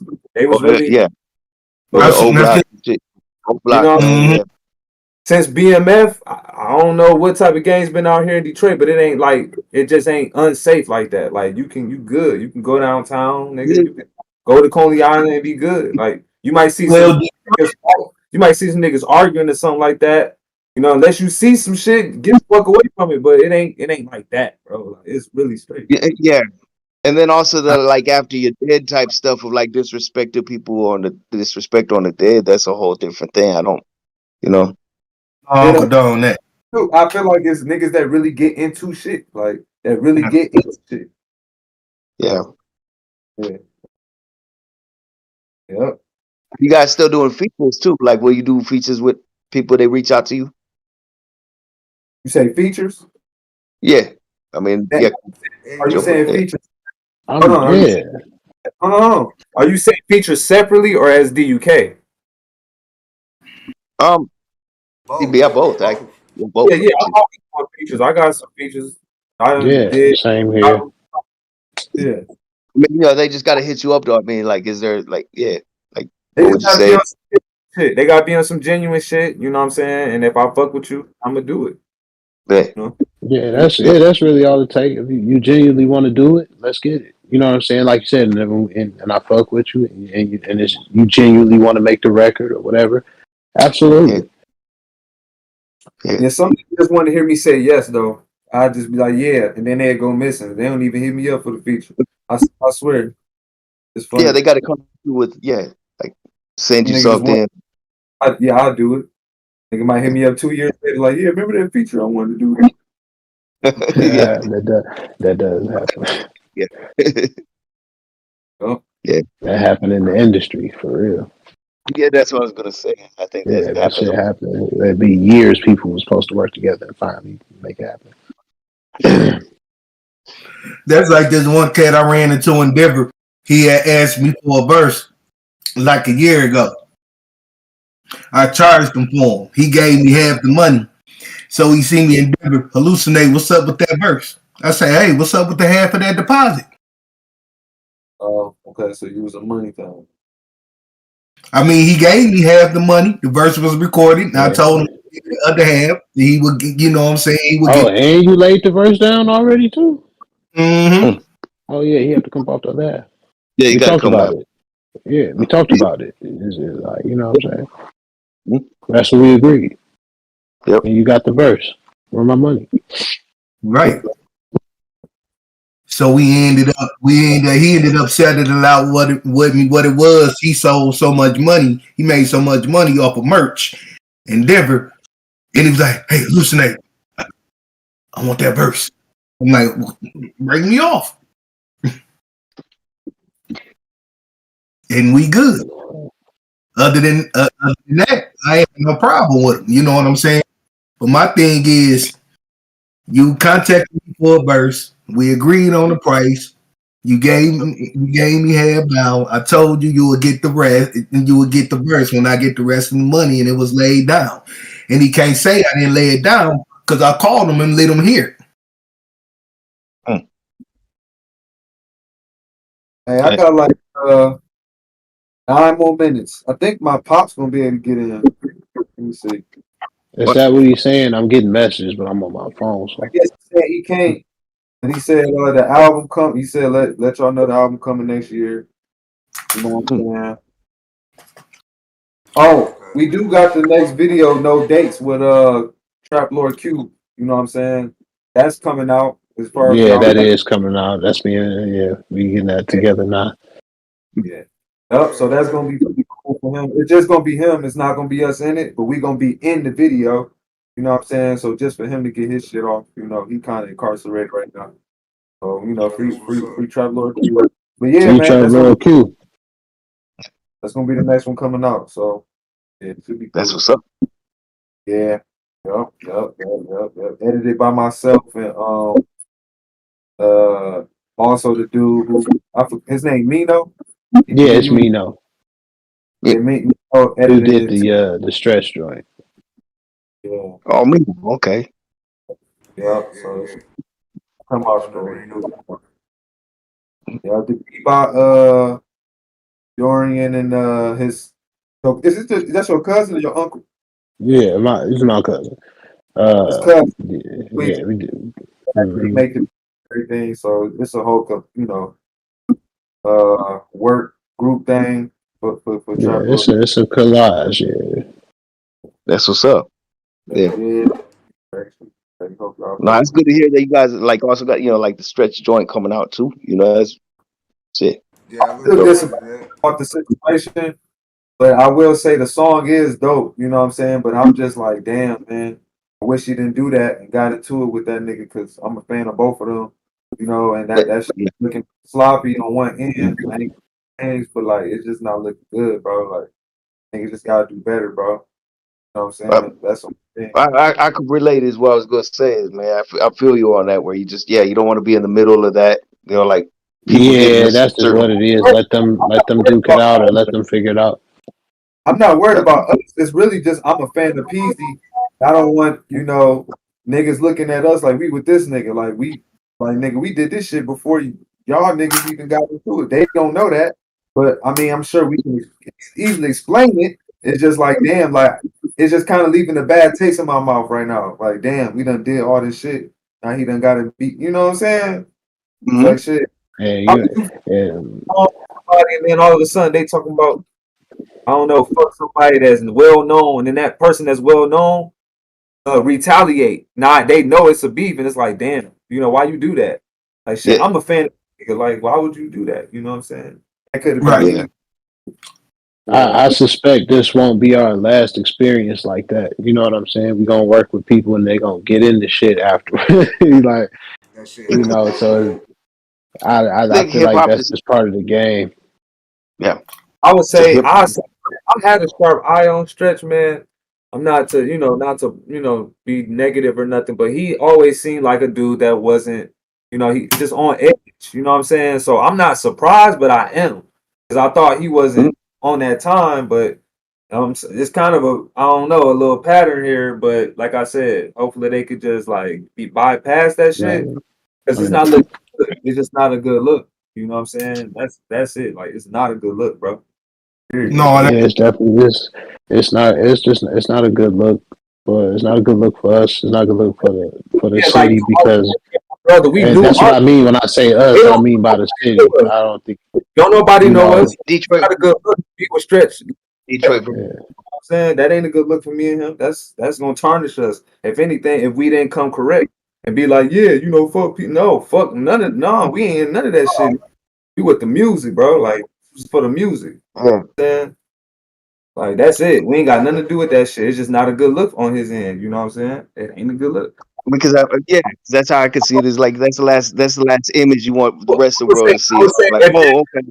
Hold on. Let me speak quick. I would say if that happened after, like he got into it with Peasy, I'd be like, man, I don't know if that's probably a good idea. We do this song, that shit, But we did it. Yeah. Did it before. We did do it before. So it's like we do get the benefit. You know what I'm saying? We did it before it happened. It's just unfortunate. Yeah. Yeah, it's very unfortunate. Yep. How everything played. Yeah. Yeah, the record it's a dope record, and it's just the record is on with its own, completely unrelated and everything. So I don't think we, you know how people be when they see shit or how they look at shit, but I think we'd be fine. It's just a matter of they're gonna have to work that because Peasy worked with a lot of people and he worked with a lot of people, so we ain't gonna be the only ones in this boat. Yeah. No, I seen Stretch Money say something about shout out to the West Side and all that for not getting involved between our shit. You know what I'm saying? Keeping it between them is basically between them and shit. So it's like, which it should. Yeah, I think it's better for people on all sides of the situation in the city to let them have their little situation and let them figure that Can out. I ask y'all a question? So Stretches from the East. I'm not even sure. From the East. Oh, okay. Easy from the East. Yeah, they're both from the East Side. Yeah, Team East Side, and you had and Stretch new album called East Side Lord. Yes, it's basically East beef anyway, huh? Yeah, so it's East Side and East Side. Yeah, I mean, it's unfortunate, bro. It's just unfortunate, bro. It's just not good. You know, it's just not good. It ain't good. Yeah, that shit ain't good. It's not a good look. They shouldn't have took it to the streets like that, like making it sound like they taking it to the streets, whether they are or not. And shit. I seen some people say it was a publicity stunt, like they got albums dropping shit like that. See, that would be I'm gonna go on my shit right now, bro. I'm not playing with y'all, bro. I literally watched this shit literally a couple hours ago, dog. It's the goddamn Dog Face TV. The nigga right here. It's 12 days ago. Like I did. What happened into detail. I'm not gonna say. I'm not gonna say. All I'm gonna say is watch the interview and watch him explain it into his detailed story. You know what I'm saying? Yeah, listen to Peasy. You know what I'm saying? What Peasy's saying in it. You take the logic, bro. Grown man, bro. That's it. I'm not saying nothing. I'm just saying watch the interview and see how he. Like that's it. You know what I'm saying? And I see. You know, the Paul situation and shit with dude said that was kind of crazy and shit. He said a couple things. Peasy, I think they felt a little uncomfortable. That's He was nothing like, against. time out. Time out. Like, But Peasy broke it down. Expect that to happen. What happened that we all know. That's yeah. You say what? I ain't hear you. Y'all both like the guy who was interviewing him and stuff. You know, like kind of should have just stayed as an interview when you say like that's the only thing I'm gonna go on. And, like because I'm talking about what he said. Peasy himself said, not the other guy. Yeah. The other guy. He clearly gets a little off the rail. He ready to fight somebody. But I'm talking about Peasy. What he said into detail of the whole situation. Right. Just listen to what Peasy got to say, not what he's not a retard, bro. Listen to what he said. All I'm saying, bro. Just listen to how he explains it. That's it. And I did. Yeah, that's what I mean. That's yeah. Yeah, it ain't nothing to argue about. Just listen to what he say. Like now, all that extra beef shit, I ain't got nothing to do with that. I'm talking about the story of what happened and what the miscommunication was and everything. It makes perfectly good sense, and you judge it from what he said. Like shit. Yeah, and that's what I took from it. You know, it's like it was just like it should stay between Stretch, Peasy, and got respect. Oh, I love both. Yeah. Yeah, well, the whole moral of it is he wasn't talking to him. Whatever, he wasn't talking to him. No, he wasn't talking to him. So it's like that shit was completely miscommunicated, bro. It was a complete miscommunication. Like straight up, like that's not a good look. Like this is complete Stretch and Peasy can work that out. You know what I'm saying? It'd be a good look for Detroit hip hop if they're it'd be a good look as them as brothers. Period. That would be amazing if they did. That would be really amazing if they did. That I would It would make Come the I mean, beat be I think it's on the flow for them too. We just gotta just it would see it, be just even kind more of just stay special out there. because yeah, but it would be even more special because shit like that, especially don't happen in the city. You know what I'm saying? Like that would be dope. Yeah, because I really hope they squash this beef because I really don't want to see our brothers like at odds with each other. That's been going on too long, bro. Like for real, we need to cut that out. Sit down and talk intelligently instead of just rah rah rah. Yeah, but karma is real, bro. So somebody wrong and somebody right, man. We can't sit here and play that. But let's get past that, be mature and get spirits and get y'all spirits cleared out. You know what I'm saying? And That's just what I'm saying. That's what even I'm if saying. somebody wrong, cause somebody wrong and somebody right, bro. So, but other than that, y'all can still squash it and get past that shit. That would be a miracle. That's a beautiful thing. You know what I'm saying? Yes. Oh, Yeah. agree. Yeah. No doubt. Yeah. Facts. Yes. Nah, real talk, Kev. Yeah. Real Well, niggas yeah. real niggas admit they falls when they do wrong. If I did something wrong and I admit that I did it wrong, that makes me a better man than to act like I didn't do that shit. That shit weak. You know what I'm saying? So all that shit gonna do is cause more camaraderie. Cause now, I'm still angry and shit, and the other motherfuckers like fuck you, even though they know they might be right. You know what I'm Yeah. saying? We still beefing because I'm Mm-hmm. still talking instead of just admitting my faults. Like, damn, I shouldn't have did that. Somebody was right, somebody Yeah. was wrong. Period. Mm-hmm. Yeah, because then it goes off course. Yeah. You right. Somebody was right and somebody was wrong, bro. Two wrongs don't make a right though. Like I don't like seeing them. Like I said, I don't like seeing two people beefing and insulting each other. I don't care about the insults. I care about the Yeah. situation. Oh, that started it in the first place, and that shit just My bad, y'all. unfortunate. Can y'all hear me? Okay. Dumb. You know what I'm saying? Real talk. Yeah. Oh, for real. Yep. And I was gonna like even apologize if we went that direction. We didn't even mean to go that way. I mean, like when you clarified it, no, that's dope that you clarified. Like, cause yeah, we felt kind No, of the we same way as spoke the hood kind of. We school. had a round Yeah. table when it got brought up the night it happened. We just happened to have an episode when the whole shit went down before anybody knew what really happened before the PZ interview. Yeah, Before I shit still got don't going really on, fully bro. know myself. I don't really. I'm not. I don't feel like we taking no sides or anything. I just feel like at the end of the day, it's just like what they got going on. I'm not gonna try to act like I feel like it's probably aspects of the situation we don't even fully know or understand. That might be deeper than you know what I'm saying. What's going on with them? I don't fucking know. But I think that problems escalate higher than they need to be when it gets, like you said, if it gets stirred up too much or if a lot of people speak on it don't have nothing to do with it. You know what I'm saying? Like it's better to not feed that fire and let that shit fizzle out so that we stand a better chance of them squashing that shit That's or why you coming gotta out of this watch. shit in peace. That's For why you gotta sure. watch the interview and we'll see what Peasy say directly, not through somebody else. Peasy said, man. And Period. Like watch the interview. That's it, dog. yeah. Simple. No. And that's what I took from it too. It was just like I just thought the distraction was the worst part. The person interviewing them was my only issue with it, where it just could like let PZ talk. Yeah, he did want to talk a lot, so I was like, okay, this guy, whatever. Okay. Agreed. Yeah. That's what I was He gonna say. cool. I was listening to PZ, the other guy. Yeah. So funny is I just found out about his show like literally last week. So, when I seen them, I'm like, okay, let me watch. You know what I'm saying? So I watch him. Okay, all right. It's the first time he actually explained it 'cause on the internet.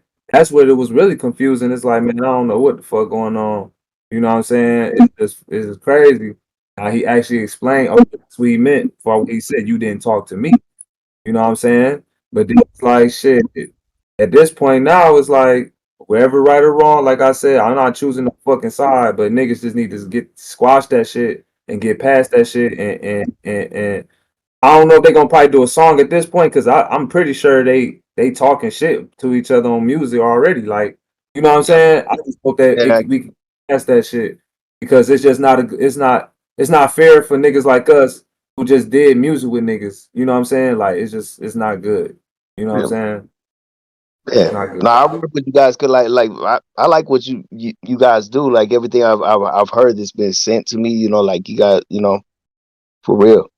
Yeah, we ain't got no beefs, bro. We just trying to make music. So I just want people to understand that when we drop our shit, like shit, we Mhm. did this for art, bro. And like I said, we did shit before niggas was doing that or whoever get beef with somebody, it may happen again. Like that's out of our control. We ain't got nothing to do with that.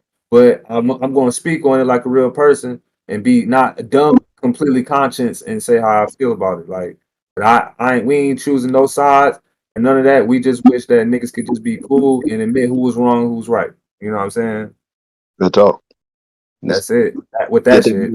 there's enough money to make for everybody. Yeah, Yeah, man. Yeah, and man.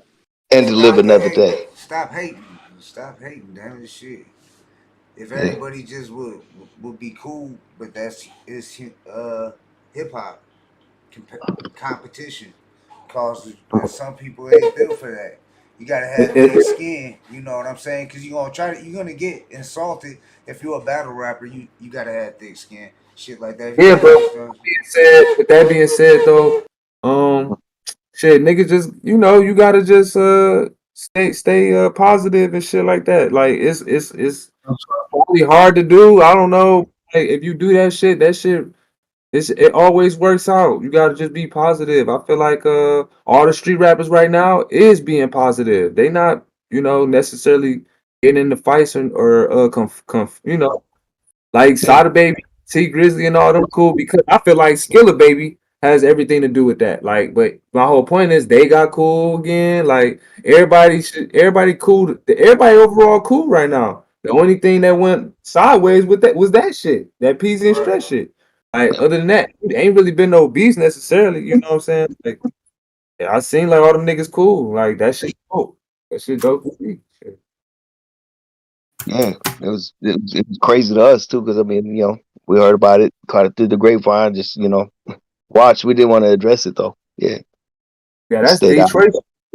Ain't nobody think about that shit probably outside of Detroit. Like, don't nobody, you know what I'm saying? So unless niggas really into, them, you know what I'm saying, them as artists and shit, and they want to know.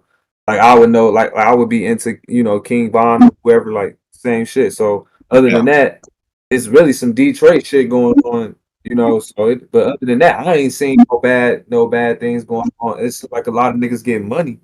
Babyface, Vezo, all them niggas like Skilla Baby now, he going crazy. Like all them niggas Yeah, crazy. Skilla doing his thing, man. Rio, RMC Mike, I'm a fan of all of them niggas. Like I I, love every I fuck with it. Yeah, so I'm familiar. Yeah. yeah, Um. that shit was fuck. Like I love everything that they doing. I just never wanted to copy their style or nothing. So I didn't rap on Detroit beats. I'm just now rapping on Detroit beats. You know what I'm Mhm. saying? Yeah, what they consider. Yeah, what they call it. Yeah, it's Yeah, they got a whole style. Everybody got their style, but it's Detroit beats. I like it. I'll rap on it now, but back then I wasn't. I respected their style. I already knew like that was yeah, their way. You know what I'm saying? yeah. No, it's crazy. 'Cause, yeah, like there's some beats, like we'd hear back in the day, we consider it more Detroit because it has that Motown sound, But that's crazy now they have that. Yeah, when you look Detroit type of beat, it has that. Yeah, Street shit. Yeah, street shit. Yeah, yeah, like a it's like a a brick. Yeah, certain sound. It's a certain. They got the same percussions, whatever, but it is a sauce, and it's no different than shit. yeah. Zaytoven or something, making shit for Gucci Mm, back in his he was fatter and shit. Like nigga was really they had the same. It's the same thing. Helliva and all them niggas. It's the same thing here with our sound. You know what I'm mhm. saying? I just wasn't be like, oh yeah, I'm finna get on this and start rapping like this. Like niggas would have already put me in a box immediately. That you know what I'm saying? I took the Yeah, I got it. alternative route. You know Mhm. what I'm saying? I could speak for my brother too. He always sounded different. He always was different. You know what I'm saying? You Mhm. could tell he was outside. So it's like, but now it's like shit. I love rapping on Detroit beats because I can I embody it really as think my it's dope to artist. just, yeah, like You to know? If the I because like. it's a like you said, bro. I ain't even interrupt you, but you know how you got Let me finish for one Oh second. yeah, go I was ahead. gonna say I'm producing the beats that I'm talking about, so it's coming out different, and I'm attacking it as a more experienced artist now. So I got way more confidence of standing out from these niggas. You know, they will respect it. You know what I'm saying? But go ahead, bro. Saying? Oh, but yeah, but I just want to touch on the Detroit shit. Is like when it comes to some of these Detroit beats, I hear some of these songs, and just like you said, I'd be a huge fan of it. But some of the styles, it's kind of hard to join in on it versus just flat out copying it. You get what I'm saying? And when you already got like you don't want to do that. Right. You wanna morph into the animal you Like it's supposed to. kind of yeah. Yeah. If you try to rap What on you it, you just really gonna copy their style. You You know want what to I'm morph saying? like being a Pokemon. You want to make sure you transform it into the Pokemon you supposed to be. You Yeah, know what I'm saying? exactly. It's like every Pokemon could play basketball. You know what I'm Mhm. saying? So it's like, but I am the Pokemon. I am playing basketball. You know what I'm saying? The style's That's your how I'm Mhm. own. looking. That's how I'm looking at the beats. It's like now I Yeah. understand how to make these beats. I'm gonna make it my bitch now, and then it's gonna. I can be a part of that wave, but I'm not making the same way. I'm making a new branch off the tree. You know what I'm saying? Like the way I be rapping this shit, my hot tone voice, like it don't sound like none of them niggas. The way I deliver it, it's not like them niggas, like YNJ. So many people want to rap like YNJ, or you know what I'm saying? I done Mhm. much, bro. Now I can get on the Detroit beat and I won't rap nothing like that. I'm hopping on that bitch straight like me. You know what I'm saying? Having fun with it. Like that's how you supposed to do it. That's what's going, you know what I'm You saying? feel pretty much like I think that's what it, like how you Been feel able to on do that. I wouldn't have been able to do that back in the day because I wasn't the Pokemon I'm morphed to be yet. You feel me? I it. had to Yeah. learn how to be an artist the way I wanted to be. Now it's like, okay, now I can do whatever the fuck I want to do. You know what I'm Yeah. saying? That's how like every artist should be. That way when they want to do it, they know how to make it their way. You know what I'm saying? Use it their way. Yeah. That's how it go. Cause them niggas hopping on. I done heard Babyface Ray on some shit with Currency. I heard Peasy on some shit with Oh. Alchemist. Like I don't. These niggas is doing different styles too. They Mm. understand that they have to evolve. So that's how I know this shit getting real. Them niggas ain't just rapping on the same shit. You know that's why I love because he rapping on different shit. He's showing y'all that he trying to go mainstream. I swear Bezo, all them niggas like Vez too. Like them niggas really going crazy. Like that shit dope to see. They not putting themselves in the box. Yeah. That's what I really like Actually, to I see. was going to say like Yeah, I in their know. own lanes for sure. Yeah. Yeah. Like have you heard Lil Yachty like rapping on But shit we that on kind of. tip. Yeah, but with this DUK album, we on tip already. Like when you hear that shit, it's gonna be completely different styles. Like hit smacking your ass. Like we is not playing. We ain't on the same shit, but we like it all. You know what I'm saying? It's a Well, the gumbo. other thing, you guys got bars. Like I could tell. Like you don't just write stuff just because it sound good. Like yeah. Like That's you guys like that shit is metaphor. dope. That is really two styles of rap. As an artist, I could say being able to rap, you gotta rap. And then when you just gotta swag, you gotta swag. Just like Hmm. give it an energy. It's two different styles. I appreciate them both. You know what I'm saying? Like that's just how it go. You gotta know how to do that shit. I didn't know how to do that. At first I just knew how to rap my ass off, but I didn't know how to like just put that energy on there where I'm saying less words, but it's like the way I'm saying that shit, it's like, bro, I can't ignore that. That shit is catchy. He just Hmm. Yeah. said a song like it's an energy. It's two different. It's two different approaches. That's when I understood all that shit. I'm like, okay, now I understand how them niggas is doing these songs.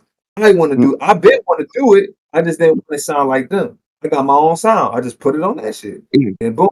You know what I'm saying? Like that's how you go. Like I done heard this nigga. This nigga was rapping on Detroit shit. Dorian was. You know what I'm saying? Before I was. Like when Trap Lord Q, our brother, was still out of jail. They was rapping on Yeah. shit. Get on it. I'm like, man, that's good. Like leave that shit to him because he likes that style. But Mm. think about my brother is he got a distinctive style. He don't sound like all the Detroit artists. He got his own style. Like I really see my brother like going crazy. You know what I'm saying? And they gonna fuck with him because it's really about that shit. that he really got his own. It is weird though, because he got like that Detroit raw gritty style, but it's like it's still different. It's different. He got a little sauce. He got a sauce that's crazy. You know what I'm saying? Yeah. He not rapping like any of these niggas. He ain't stealing the Flint flow. He not stealing the Baby Ray. He none of that shit. Like he just attacking that bitch how he would, and it's hard. It's like it's grungy. You know what I'm saying? And it's just different. Like that's how I know. Like okay, this nigga he really cold. You know what I'm saying? And then like I said, he already on tip. So like he rapping on different shit for us for the album. He's not just staying in that bubble. So it's like we always doing that. You know what I'm saying? So that's how you got it. To me, that's the secret sauce. Always be willing to rap on different shit. And if you can't do that, that's cool. Just make sure you the master of that one style. Then man, you better be the artist of that one style. Because I'm gonna come in and use your style, nigga, and turn it more into some other. You're gonna be looking at me crazy, like damn. You know what I'm saying? That's like what you do. something similar, but like make it your own. You know, like I'll take your style. Yeah. And hit that bitch so cold and barely try. You know, I ain't about to rap none of that shit. But if Alchemist came in and he said, "All right, let's take this track. All right, hell of a get out the studio. Come on, Alchemist, what you got? I'm about to drop them bars. Dorian gonna drop them bars. I hope they can drop them bars because that's how you got to. That's how you got to rap. It's just music. You got to learn how to do it. Like you know what I'm saying. So you gotta really be about this music shit is not a joke, bro. It's literally like kung fu, bro. You gotta know all the fucking fighting styles. You gotta know Drunken Master. Yep. All you gotta know it all if you want to be the greatest, bro. Like that's how I feel. Like so right, you gotta know Tiger Raw. I love the Detroit shit though. I've been listening to RMC and Mike, Rio, the Young OG, all that shit. Like I love all of that shit. I love it. I absolutely love it. It's really an art to that shit. Nobody had more fun than them on these records, bro. They be having so much fun on their records, and they be hilarious. Yeah. I That's was gonna say what like whole camp about. On the current stuff, like I don't know if that's the right word to use, but it's like they be capping. It's like it's almost like stand up comedy with rap combined. You know, like to and they know it too. Y&J got lyrics where he talk about chicks saying I listen to you because you make me laugh and shit like that. You know what I'm saying? Like so they lean into it. They know that shit. They know. It's in one line. I see like what?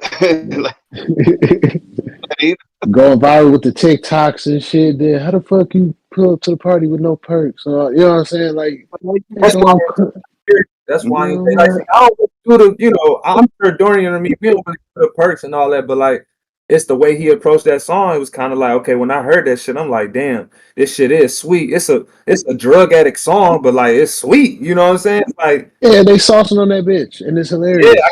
Yeah, it's still sweet. You know? Wordplay and shit. Wordplay. That's why I like. Oh man, since y'all like songs like that, I know a perfect drug addict song. My big brother named Eddie LeVay, right? The song is on YouTube. He got a song called "The Good, the Bad, the Ugly," right?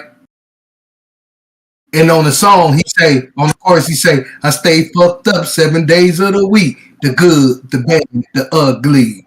I get so high that I can barely speak. The good, the bad, the ugly.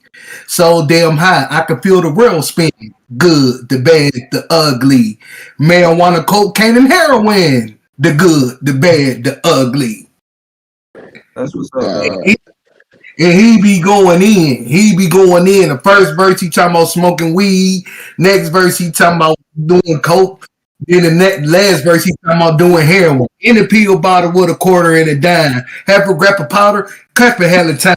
Click, clack. Take the tar in a powder. Nice purple blend. Brown sugar. AB Winehouse, Givelucci, Bobby Brown. First of the month, I'm copping by the pounds. Till then, it's not like D'Angelo. What time you getting up? Fuck knows. I mean, he be fooling. That's what's up. And what's so funny about the song is that he's not talking shit. Right. We ain't promoting drugs. Just having fun. Yeah. Ain't promoting drug use at all, but he's not talking shit on the song. Yeah, man. Organic rap, bro. You got to be able to do that. You got to be able to just say whatever, you know what I'm saying, and make it something. That's what it is, man. If I could rap, if I could make a song, you know what I'm saying, about a bitch, I can make a song about a pencil. You know what I'm saying? Like it just goes. Exactly. And it's how you know, paint that, like what art, as an artist. Because I see you as artists and just like not a joke, bro. This music not a joke. People think it's a fucking joke. It's not a fucking joke. Like you gotta really really want to do this shit. You know what you're doing. You know what I'm saying? But overall, you gotta have fun with that. I think to me that's the secret sauce is having fun with that shit. Don't take that shit serious. I don't write my raps. I don't write my raps. I like to go downstairs and play the beat and say the first thing that comes to my mind.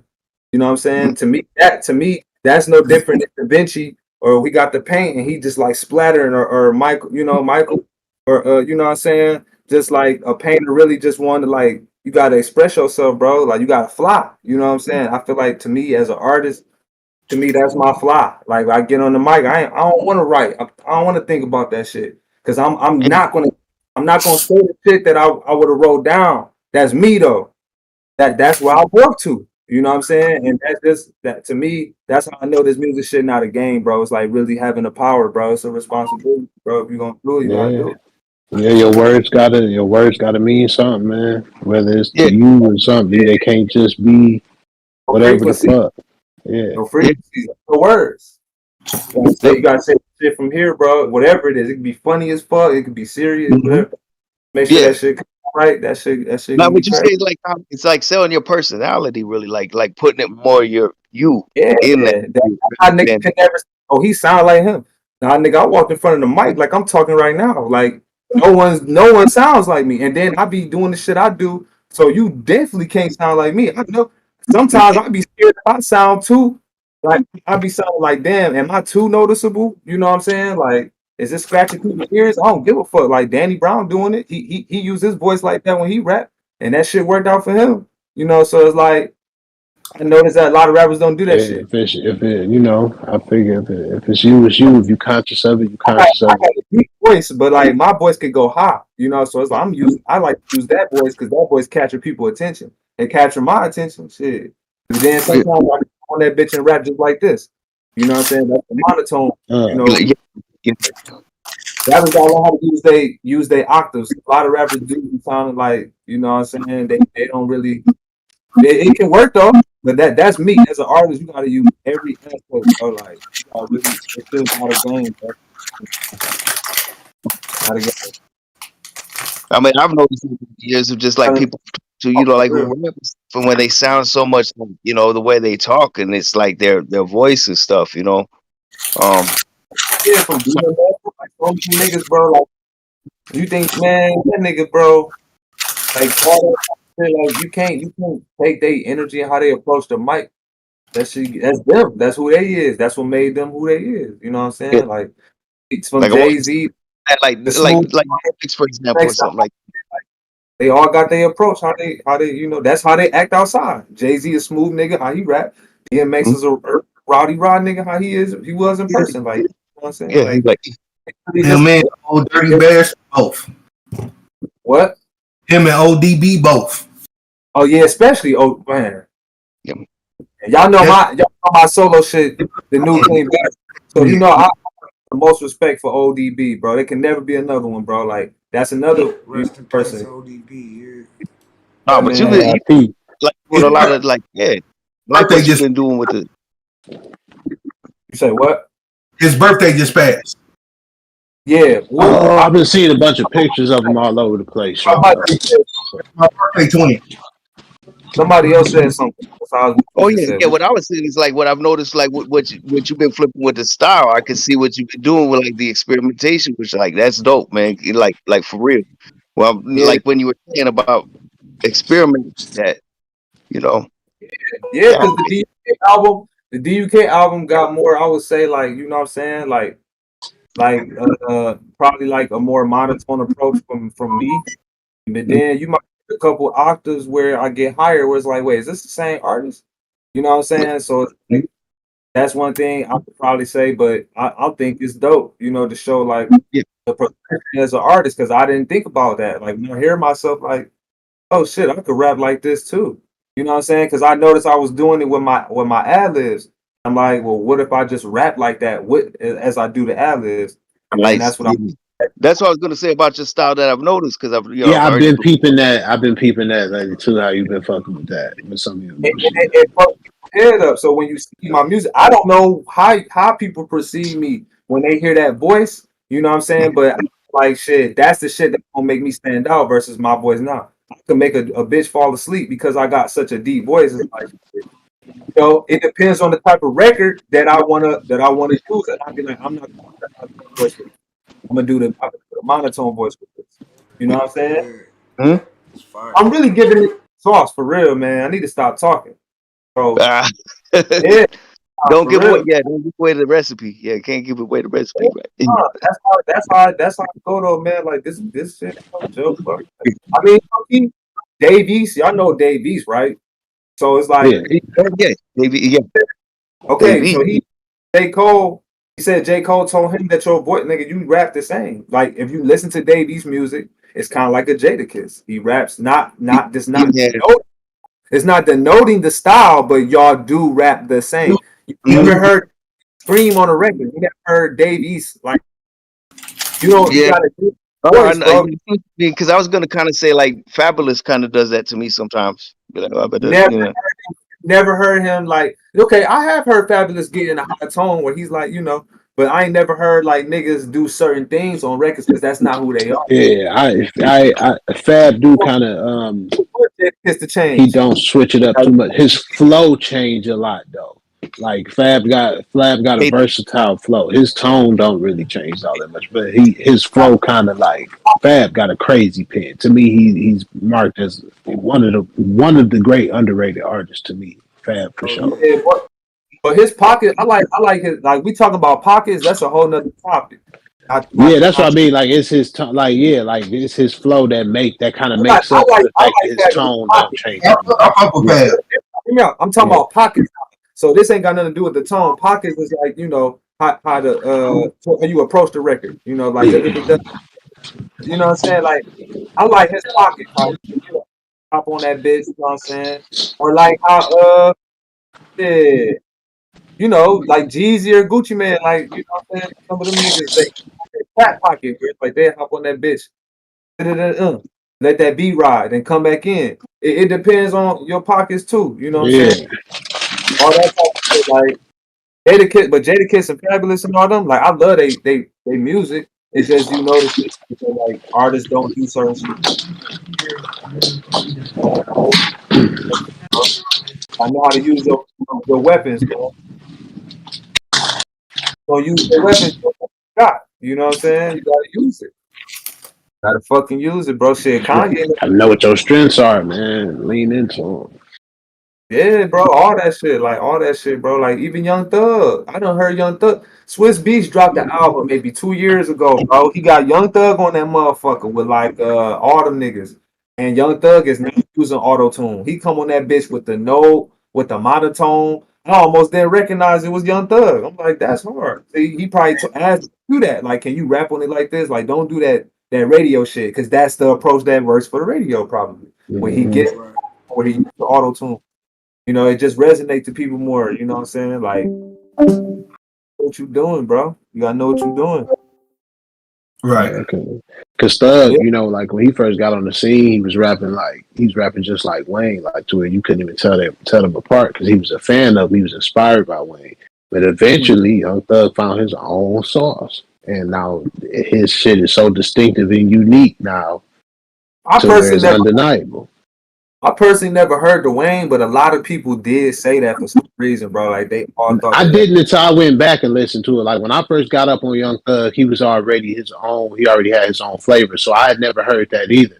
You had to go back and listen to some of his older shit before he, became as big as he is. He definitely rapped just like Wayne. It's crazy. I hear what you say from your perspective, but I personally just never heard that shit, bro. Yeah. Like maybe I thought I did hear Wayne one time and it was or heard Wayne and thought it was Young Thug maybe once. But I never distinctively heard it. Like genuinely, I never was like, damn. I tried to hear it. Like I don't really hear it. But like I could see it, I guess, but I think it could be that. I don't know what it is, bro. I'm not gonna say, but I never heard it. But I mean, a lot of people said that shit, bro. So like, that's his Yeah, issue.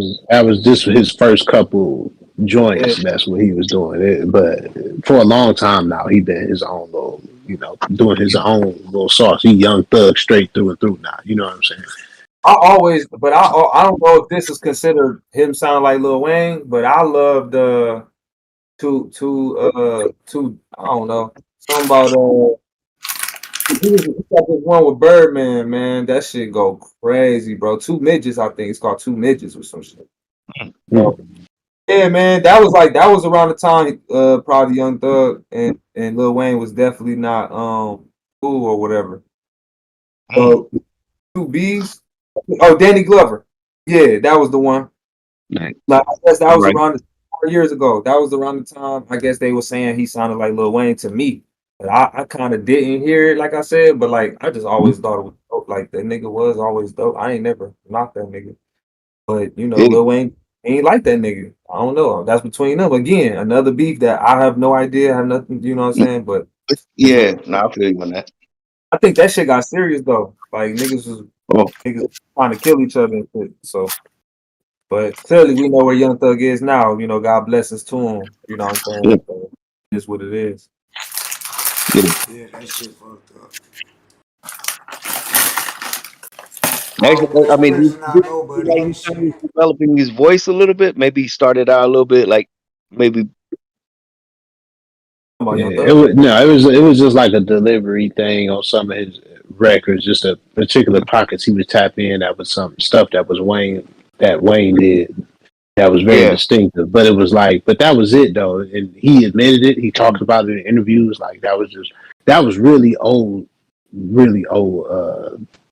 Young Thug stuff though. Like for a long time, he ain't never seen something like that. Yeah. Yeah, 'cause I mean that was kind of my question. Like, because as we all be rappers and stuff, I don't know if you guys have similar thing or if you just like leaned it, like when you first started rapping. Because I can't lie about like when I first started like trying to find my voice. I wonder if you guys like first tried to emulate anybody in particular, and if who, and like where you've evolved.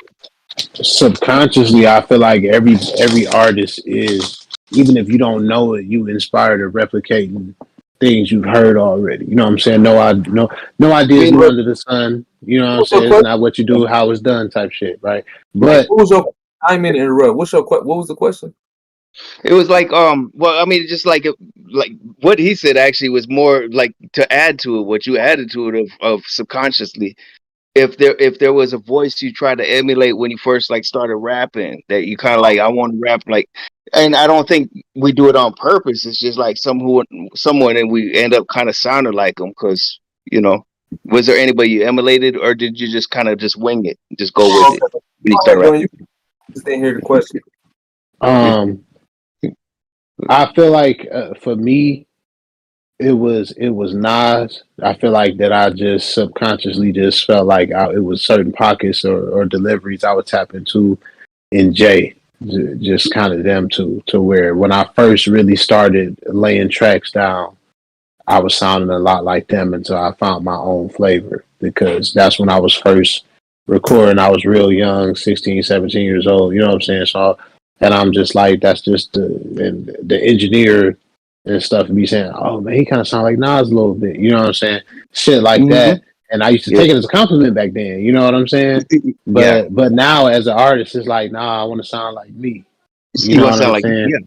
I want to sound like me. That I can relate, because that's what I thought it was like, it'd be a good question. How about you, Kay? I mean, did you have somebody that you kind of? For me, it was more like I What's up right now? What's up? What'd you say, Blatonio? About like a voice, like when you first start rapping, sometimes we kind of sound like like our main influence or something like that, or like our, because All right, so look, what I was gonna say was, for me, when I started rapping and shit, I did go into a mode where I knew that I had to learn how to rap. So once I did that, I was really just rapping on niggas' beats. You know what I'm saying? And trying to emulate. I wouldn't say I was trying to sound like them. I was trying to make sure I could rap like them. So like when Kendrick with that rigor mortis. Y'all know that shit with the horn. Mm-hmm. He first came out right before fucking Good Kid, Mad City had dropped, nigga. So like I was already on it. I was trying to like make sure I could do that because I knew I could, but I had to rap and try, but use my own words, of course. And I got that shit still on YouTube to this day, nigga. I used to go by KB the Pharaoh. You can look it up. And there's numerous of freestyles on other nigga shit that I was like making sure I could do that. I could do this, I could do that. So that was how it went for me. So, you know what I'm saying? After that, I wanted to learn how to make my own music. So, fast forward, here we are. So it took a long time. I still feel like I just understood some shit, But other than that's how it was for me, man. I was trying to make sure I could do what the fuck they would do. You know what I'm saying? Because I knew I could. Like, I could rap. I could rap like motherfucking Busta Rhymes. I could do all that shit. It's about what I can do. And to know I could do it, though, is all I need to know. Yeah, I feel you on it, man. Yeah. Yeah. Yeah, I've kind of like done a mixture of that. That's why I thought it was good questions. It's like, like when you first start, I didn't know if you ever noticed, like you're trying to do that on, yeah. Yeah, Jay-Z, all them niggas, man. Like, them some of the slower, you can catch on to that. But like when you go to stuff fucking Twister, Bone Thugs and all them niggas, it's like that's I fuck with Bone Thugs too for sure. Like Bone Thugs, right? Yeah. That's not us, but we know we could do it because we are rappers. Like we have the talent we know how to say and do that shit like that. You know what I'm saying? Mm-hmm. That's how we need to do shit because we can literally do that. That's just not how we gonna rap. We're not about to rap like them. We're gonna do what we can do with the talents that how they can rap. We can do the same shit. Like it's the same shit. Yeah, like you said, like being like Kung Fu Master, however you say, like it's the dojo and stuff. Yeah. Like Twister, he's his fast ass rapper. Like that's his style. Tech Nine, he's a fast ass rapper. That's his. Jordan Lucas. It almost like needs a style. I mean, like like Brazilian jiu-jitsu. Eminem with his words and shit. How he rap fast too. Like it's a style. If you embody that style, then do that style. Or you heard that earlier. About the tape, Jay-Z, Nas, I forgot who all, and Biggie mix them in a pot. Like you said that in the bar. I heard that. I was bumping that shit earlier when I was riding. I had it banging all day and shit. DUK. Y'all said something about take Jay-Z, Nas, Biggie. Named it. You know me. Yeah. I know Joe. That's your line, Kev. I know Joe. Shit off This was that the cheese gun? No, it's not no dates. It's motherfucking God damn. Yeah, I don't remember which joint that was on. The name of the fucking song right now. That's crazy. That's our single though. I know which one you talking about. Speech. That's the speech. The speech. Yeah. Oh, that's on the speech. Yep. That earlier. Right. I appreciate it. I put the whole album on and let it play though. I definitely recommend everybody to go check it out if you ain't already check it out because that shit is real hip hop, most definitely. Yeah, that's real hip hop records. That's like a smooth, ladies could dance. You know what I'm saying? Like that's a real smooth joint right there. You sip some wine at that bitch if you want to. I don't know. Hell yeah. You could turn up to that for real. You could. It's just a smooth one. You know what I'm saying? It's laid back. Joint, really. You hear Trap Lord Q on there, right? So it's like he rapping on that bitch. He necessarily never would have rapped on that bitch if Dorian didn't play it the day we was together when we recorded. Yeah, it was just supposed to be me and Kev, and he heard the shit and just wanted parts. Like, I want parts. Thought it was gonna be a me and him thing. I could have heard that. When he heard it, he was like, "Shit, I want to get on this bitch too." I'm like, "Come on," and that's how he did it. So it's like he know how to be different. And not just stick to one style like all of us. We all revolving around the world. That's what's up. Yeah, man. Yeah. Well, shit. Anything y'all want to plug? Any shout outs? Anything like that? Y'all want to do? But anybody y'all want to shout out? I know. I was hoping we would get all the crew, but I'm glad we got DG, we got Kevin Bailey. I'm glad we got half of DUK. You know what I'm saying? We got half of it. They say if you got 10 members, 2 members, you got a group. You got the group. So we got Detroit Underdog Kings in the building. DUK. Yeah, no, I would say shit, shout out the Bruisers, shout out everybody I've been working with. Shout out Bad Jeans. You know what I'm saying? That's another group of people, talented from Ohio, from based in New York too. You know what I'm saying? Shout out yeah, that's pretty much it, man. Just everybody I've been working with, man. Appreciate y'all. Shout out Sad Records. He helps me something.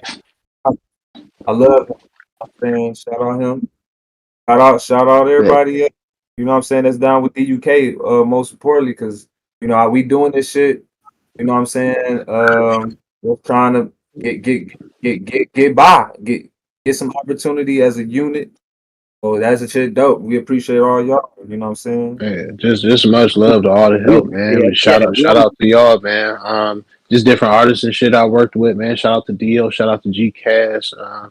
Shout out to my cousin Queasy, man. He's been part of the help. Shout out to our brother Kabar, who also produced some of the records on the joint. You know what I'm saying? We'll make sure he get love and support. You know what I'm saying? Because he gave us some joints, and we definitely gonna be doing some more shit he produced for sure. So we just want to just keep it pushing, man. Whoever ain't checked out the Kingdom Come mixtape, go ahead and check that shit out. It's on Apple Music, it's on Spotify, it's everywhere.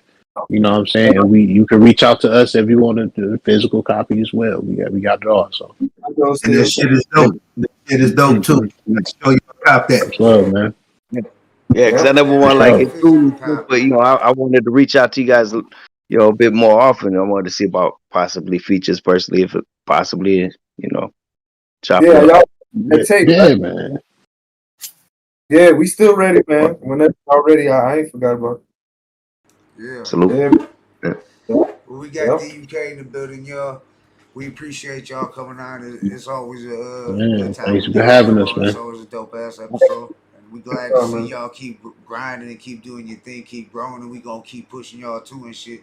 And sending our people all our platforms, you know what I'm saying? We share your shit on everything, so post it all over. Every time I be following we got a flyer, whatever, track, videos, all that.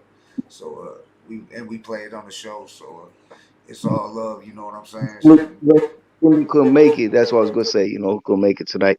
I want to shout out everybody, life get in the way. Shout out to your life gets in the way. Yeah, for sure. It's all good though, man. We good, we here. But we gotta be back on as soon as possible, man. You know what it is. Yeah. Much love. Much love, dog. We appreciate you coming on. Thanks for having us, man. Oh man, thanks for coming on.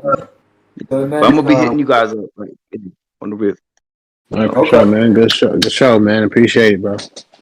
I'm gonna play a track before we end the show, though. So y'all can either hang out while we play it, or y'all can say peace out to everybody right now and shit.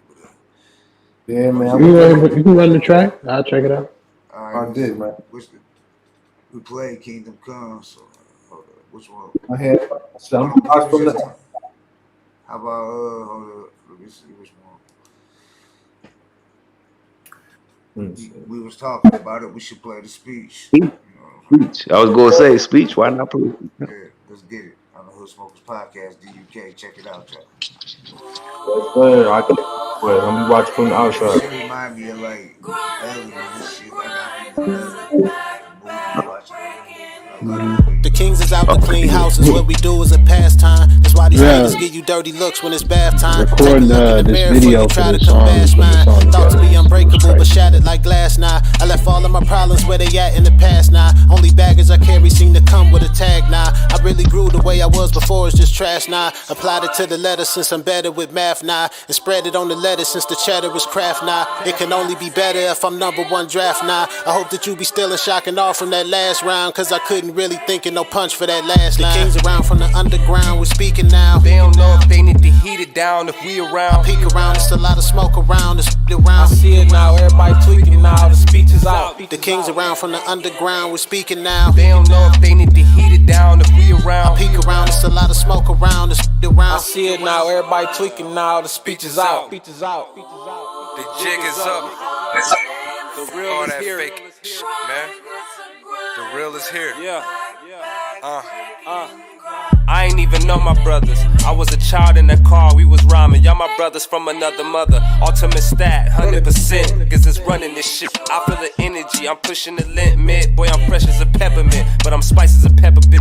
I can turn it ugly just as I can make it pretty. Ain't Sadiddy, but I'm Diddy, Nas, Jay-Z, and Biggie with a twisty. Now put that in a blendy. Y'all ain't really fucking with me. And my bros coming with me. You know the American dream, well, it's the Bailey story, get me. I caught Rolls and Bentleys, but I don't need that in me. It took all my will to bring the whole Detroit with me, DUK. The kings around from the underground, we're speaking now. They don't know if they need to heat it down if we around. I peek around, it's a lot of smoke around, the speed around. I see it now, everybody tweaking now, the speech is out. The kings around from the underground, we're speaking now. They don't know if they need to heat it down if we around. I peek around, it's a lot of smoke around, the speed around. I see it now, everybody tweaking now, the speech is out. Yeah.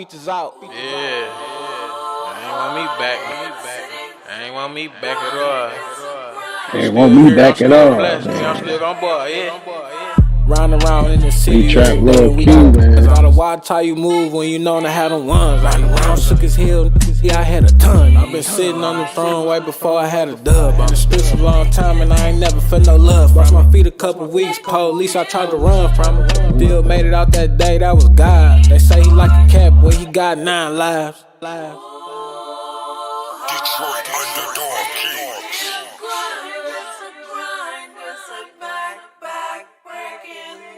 The kings around from the underground, we're speaking now. They don't know if they need to heat it down if we around. I peek around, it's a lot of smoke around, the speed around. I see it now, everybody tweaking now, the speech is out. The kings around from the underground, we're speaking now. They don't know if they need to heat it down if we around. I peek around, it's a lot of smoke around, the speed around. I see it now, everybody tweaking now, the speech is out. Man, you know that the speech is another example of what I meant from like that was like remnants of a solo joint that I shuffled into DUK. So bits and pieces of it was a solo song, and then I basically just reproduced it into a whole nother different type of joint and made it something else. So it's a couple joints like that. That's really what be happening. I'll be working on solo shit, and then it be like, we need this for the team, we need this for the squad. You know what I'm saying? Type shit. That's Yeah. also, that's love too and shit. That's love. Yeah, That's man. because that bitch is a banger. I feel you. Yeah. Appreciate Be it, happy man. like that. Yeah, man. Yeah. Thanks for having me on, man. You know I'm gonna be back, and we gonna get it popping, man. Especially for the album release and for the videos we got, man. We gonna hit you up, man. Y'all show us love, man. I appreciate it. No doubt. Yeah. If you ever need it, like any kind of promo, like I put it on there and just be like, you gotta check this out. Like how I do some of the commercial stuff. I appreciate it, man. Y'all doing y'all thing, man, and we want to keep helping to feed this platform any way we can, man. I'm down, man. Whatever y'all trying to do, we with it. So appreciate it, man. Much love, man. All right, much love, man. Get y'all on the flip side, man. For sure. Yep. Salute. DUK in the building. In the building, right? DJ Nami, Kevin Bailey made it. Shout out to K-Stone, Dogmatic and shit. You know what I'm saying? We was hoping he could make it. He been on shit. K-Stone been on shit. How many? I don't know. He been on at least 2 or 3 times. So Yeah, because I made a couple guest appearances too, like for different shows, episodes. Yeah, so like for real, keep up with us. I'm out here. I'm just now starting to post it everywhere because we got a little bit of a later start than I was planning and shit. But Yeah. But yeah, I mean, definitely historically, like I was just gonna say, right there, it's a powerhouse right there that we just had on here. So yeah, be on the lookout for DUK. I want to call. If you ain't up on them, get up on them. You know what I'm saying? Look them up. Detroit Underdog Kings. They killing it, dog. Look up the speech. You just seen the speech. We play Kingdom Come, produced by the homie DJ Butter. Shout out DJ Butter. So yeah. Yep. Shout out to everybody that tuned in. D Cochran, I seen you all in the chat, but we was sometimes it's hard to stop and interrupt when the guests keep on going. There ain't no like what do they call it? dead space, dead air they call Yeah, it on the radio and shit. You know what I'm saying? So we don't really had no dead air, so it wasn't the time for me to slip in the shout outs. But shout out everybody that tuned in. If I missed your comment and shit, appreciate it and shit. But it's all love. We appreciate you tuning in. Make sure you smash like on the way out. Subscribe if you ain't. We on our way up and shit. We got Ox Soprano coming up next. Shit, and then we got Detroit. What we got? Terrell Matheny coming up too, still in November. But December we booking all Detroit guests. You know what I'm saying? So we gonna bring in Detroit legends. We got Valid already. We got Jordan Step. Oh yeah, that's what I was thinking of. I was gonna play that new Jordan Step yeah. video. Well, and I was also gonna say, just like it's in the works, we doing it in talks, but the Mr. Death Row himself. So fingers crossed. So Right, yeah. yeah. No doubt. There's a lot of big things going on, a lot of shit to be announced. You know how we do. As soon as we lock them in, we let y'all know. So most of the time, 99% of the time, as soon as we lock them in, we let you know. So, but just know that we got a lot of people we're just locking dates in, waiting for the dates to get locked in. So you can expect a lot of big names and shit too. So, yeah. Real talk. Should I play this track? We should just get up on it. Which one you got ready? Jordan Step. That's what the track that just dropped. Get it set ready for the mood. Yeah. Yeah, we got Jordan Step coming up too. So Jordan Step. Oh, and before we jump into that, like going back to the question on that, like did any of you guys like I don't believe we've even discussed that. Did you base your voice like when you first started rapping? Like I was saying earlier, like in the beginning, before you found like your own voice. I Because I feel think we like all maybe find. my rap pattern came more like from like the Ghetto Boys and like NWA and shit like that. But I feel like I had my own style and shit because I was rapping even before that. You know what I'm saying? Like with MC Hammer type shit. Listening to that, like the first time I actually recorded the track, dog, was "Till You Can't Touch This." That was the Detroit theme when the Pistons was the Bad Boys.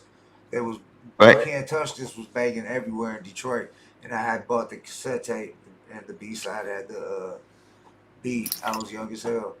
That was like the first time I recorded myself and shit, and I wrote a rap to it and shit, and I called it "You Can't Flush This," and it was like, yeah, no, it was Well, really fun. But I I think mean, a me lot and of Brother King talked about it. So, but yeah, I want to hear definitely him. Esham and shit. You know what I'm saying? The first time I ever recorded myself, I was like 6 or 7 years old, and it was the instrumental to Rock This Way.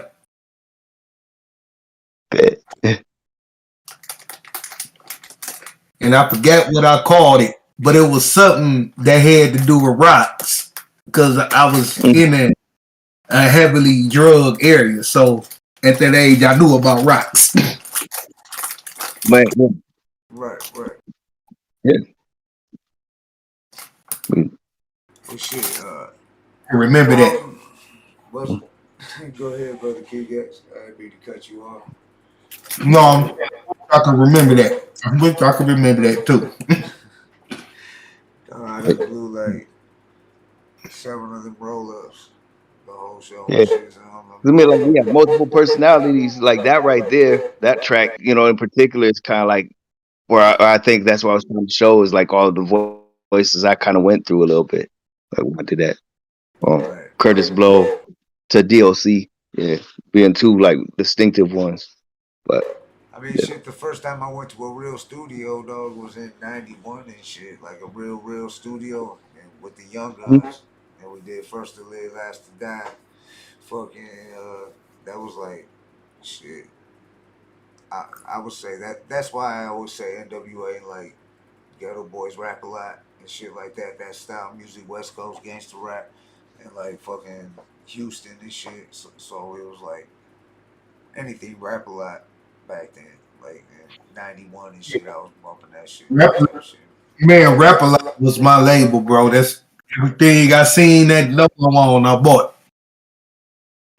Hell yeah, dog. Yeah. Like, I wouldn't know who the fuck they was, but I was buying it. If I seen Rap A Lot stamp on it, I was copping that shit.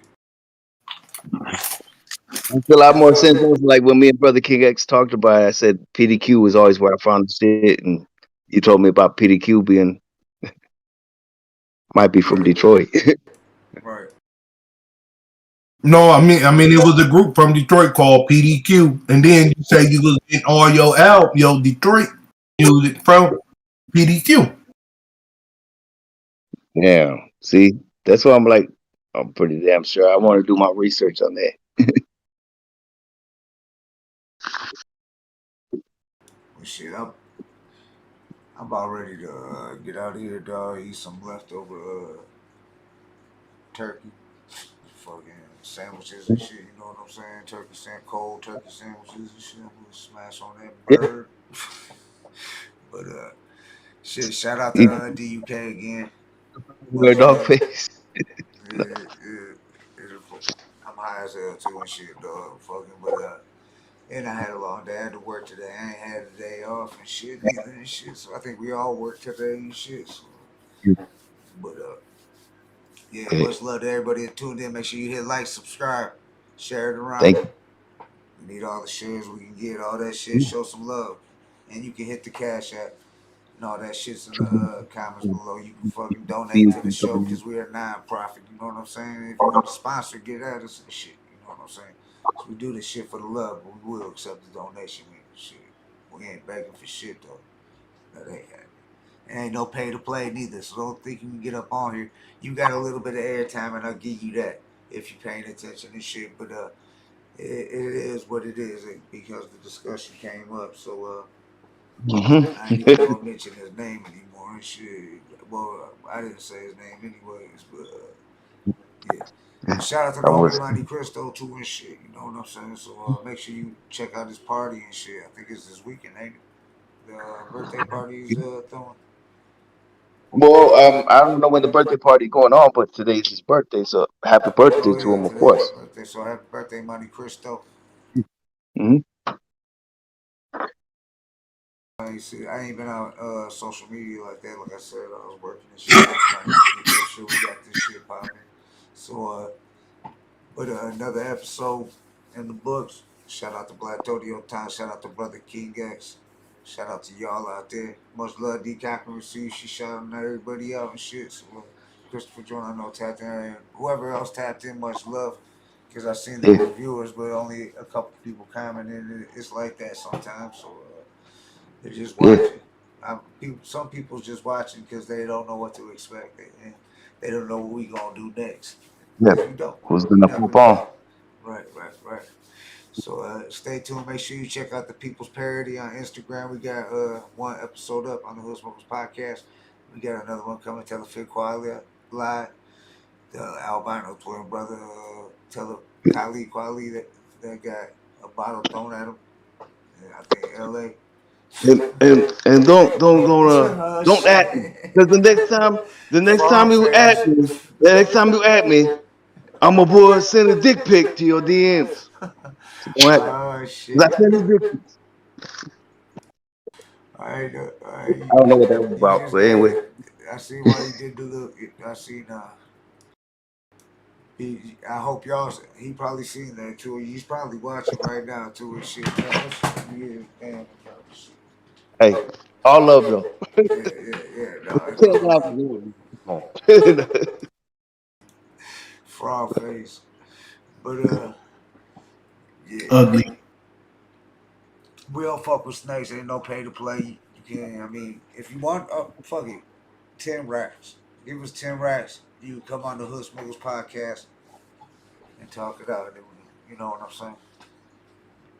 Yeah. All love. But much love to everybody. Make sure you tune in the next episode tomorrow night. We got Ox Soprano in the building and shit. So Salute to my team. Yeah. Anything y'all want to say, Antonio, Brother King X, before we get up out of here? Nope. Salute to the team. Salute to DUK. Shit. That's it. Pretty Salute beat, to man. y'all. Salute to all the hood smokers. Salute to everybody that fucks with us. You know what I'm saying? We appreciate it. It's all love. Check us out on all platforms. Check out Blatonio Todd on all platforms. Brother King X. Check us all out. Jay Gutta. Much love from the Hood Smokers Podcast. Guess we out of here. Salute. Peace, y'all. And we out, y'all. Much love. Till tomorrow night. I'm Soprano from New Jersey. What up, dog? Welcome to the Hood Smoker Podcast, the hottest #1 podcast based out of Detroit, Michigan.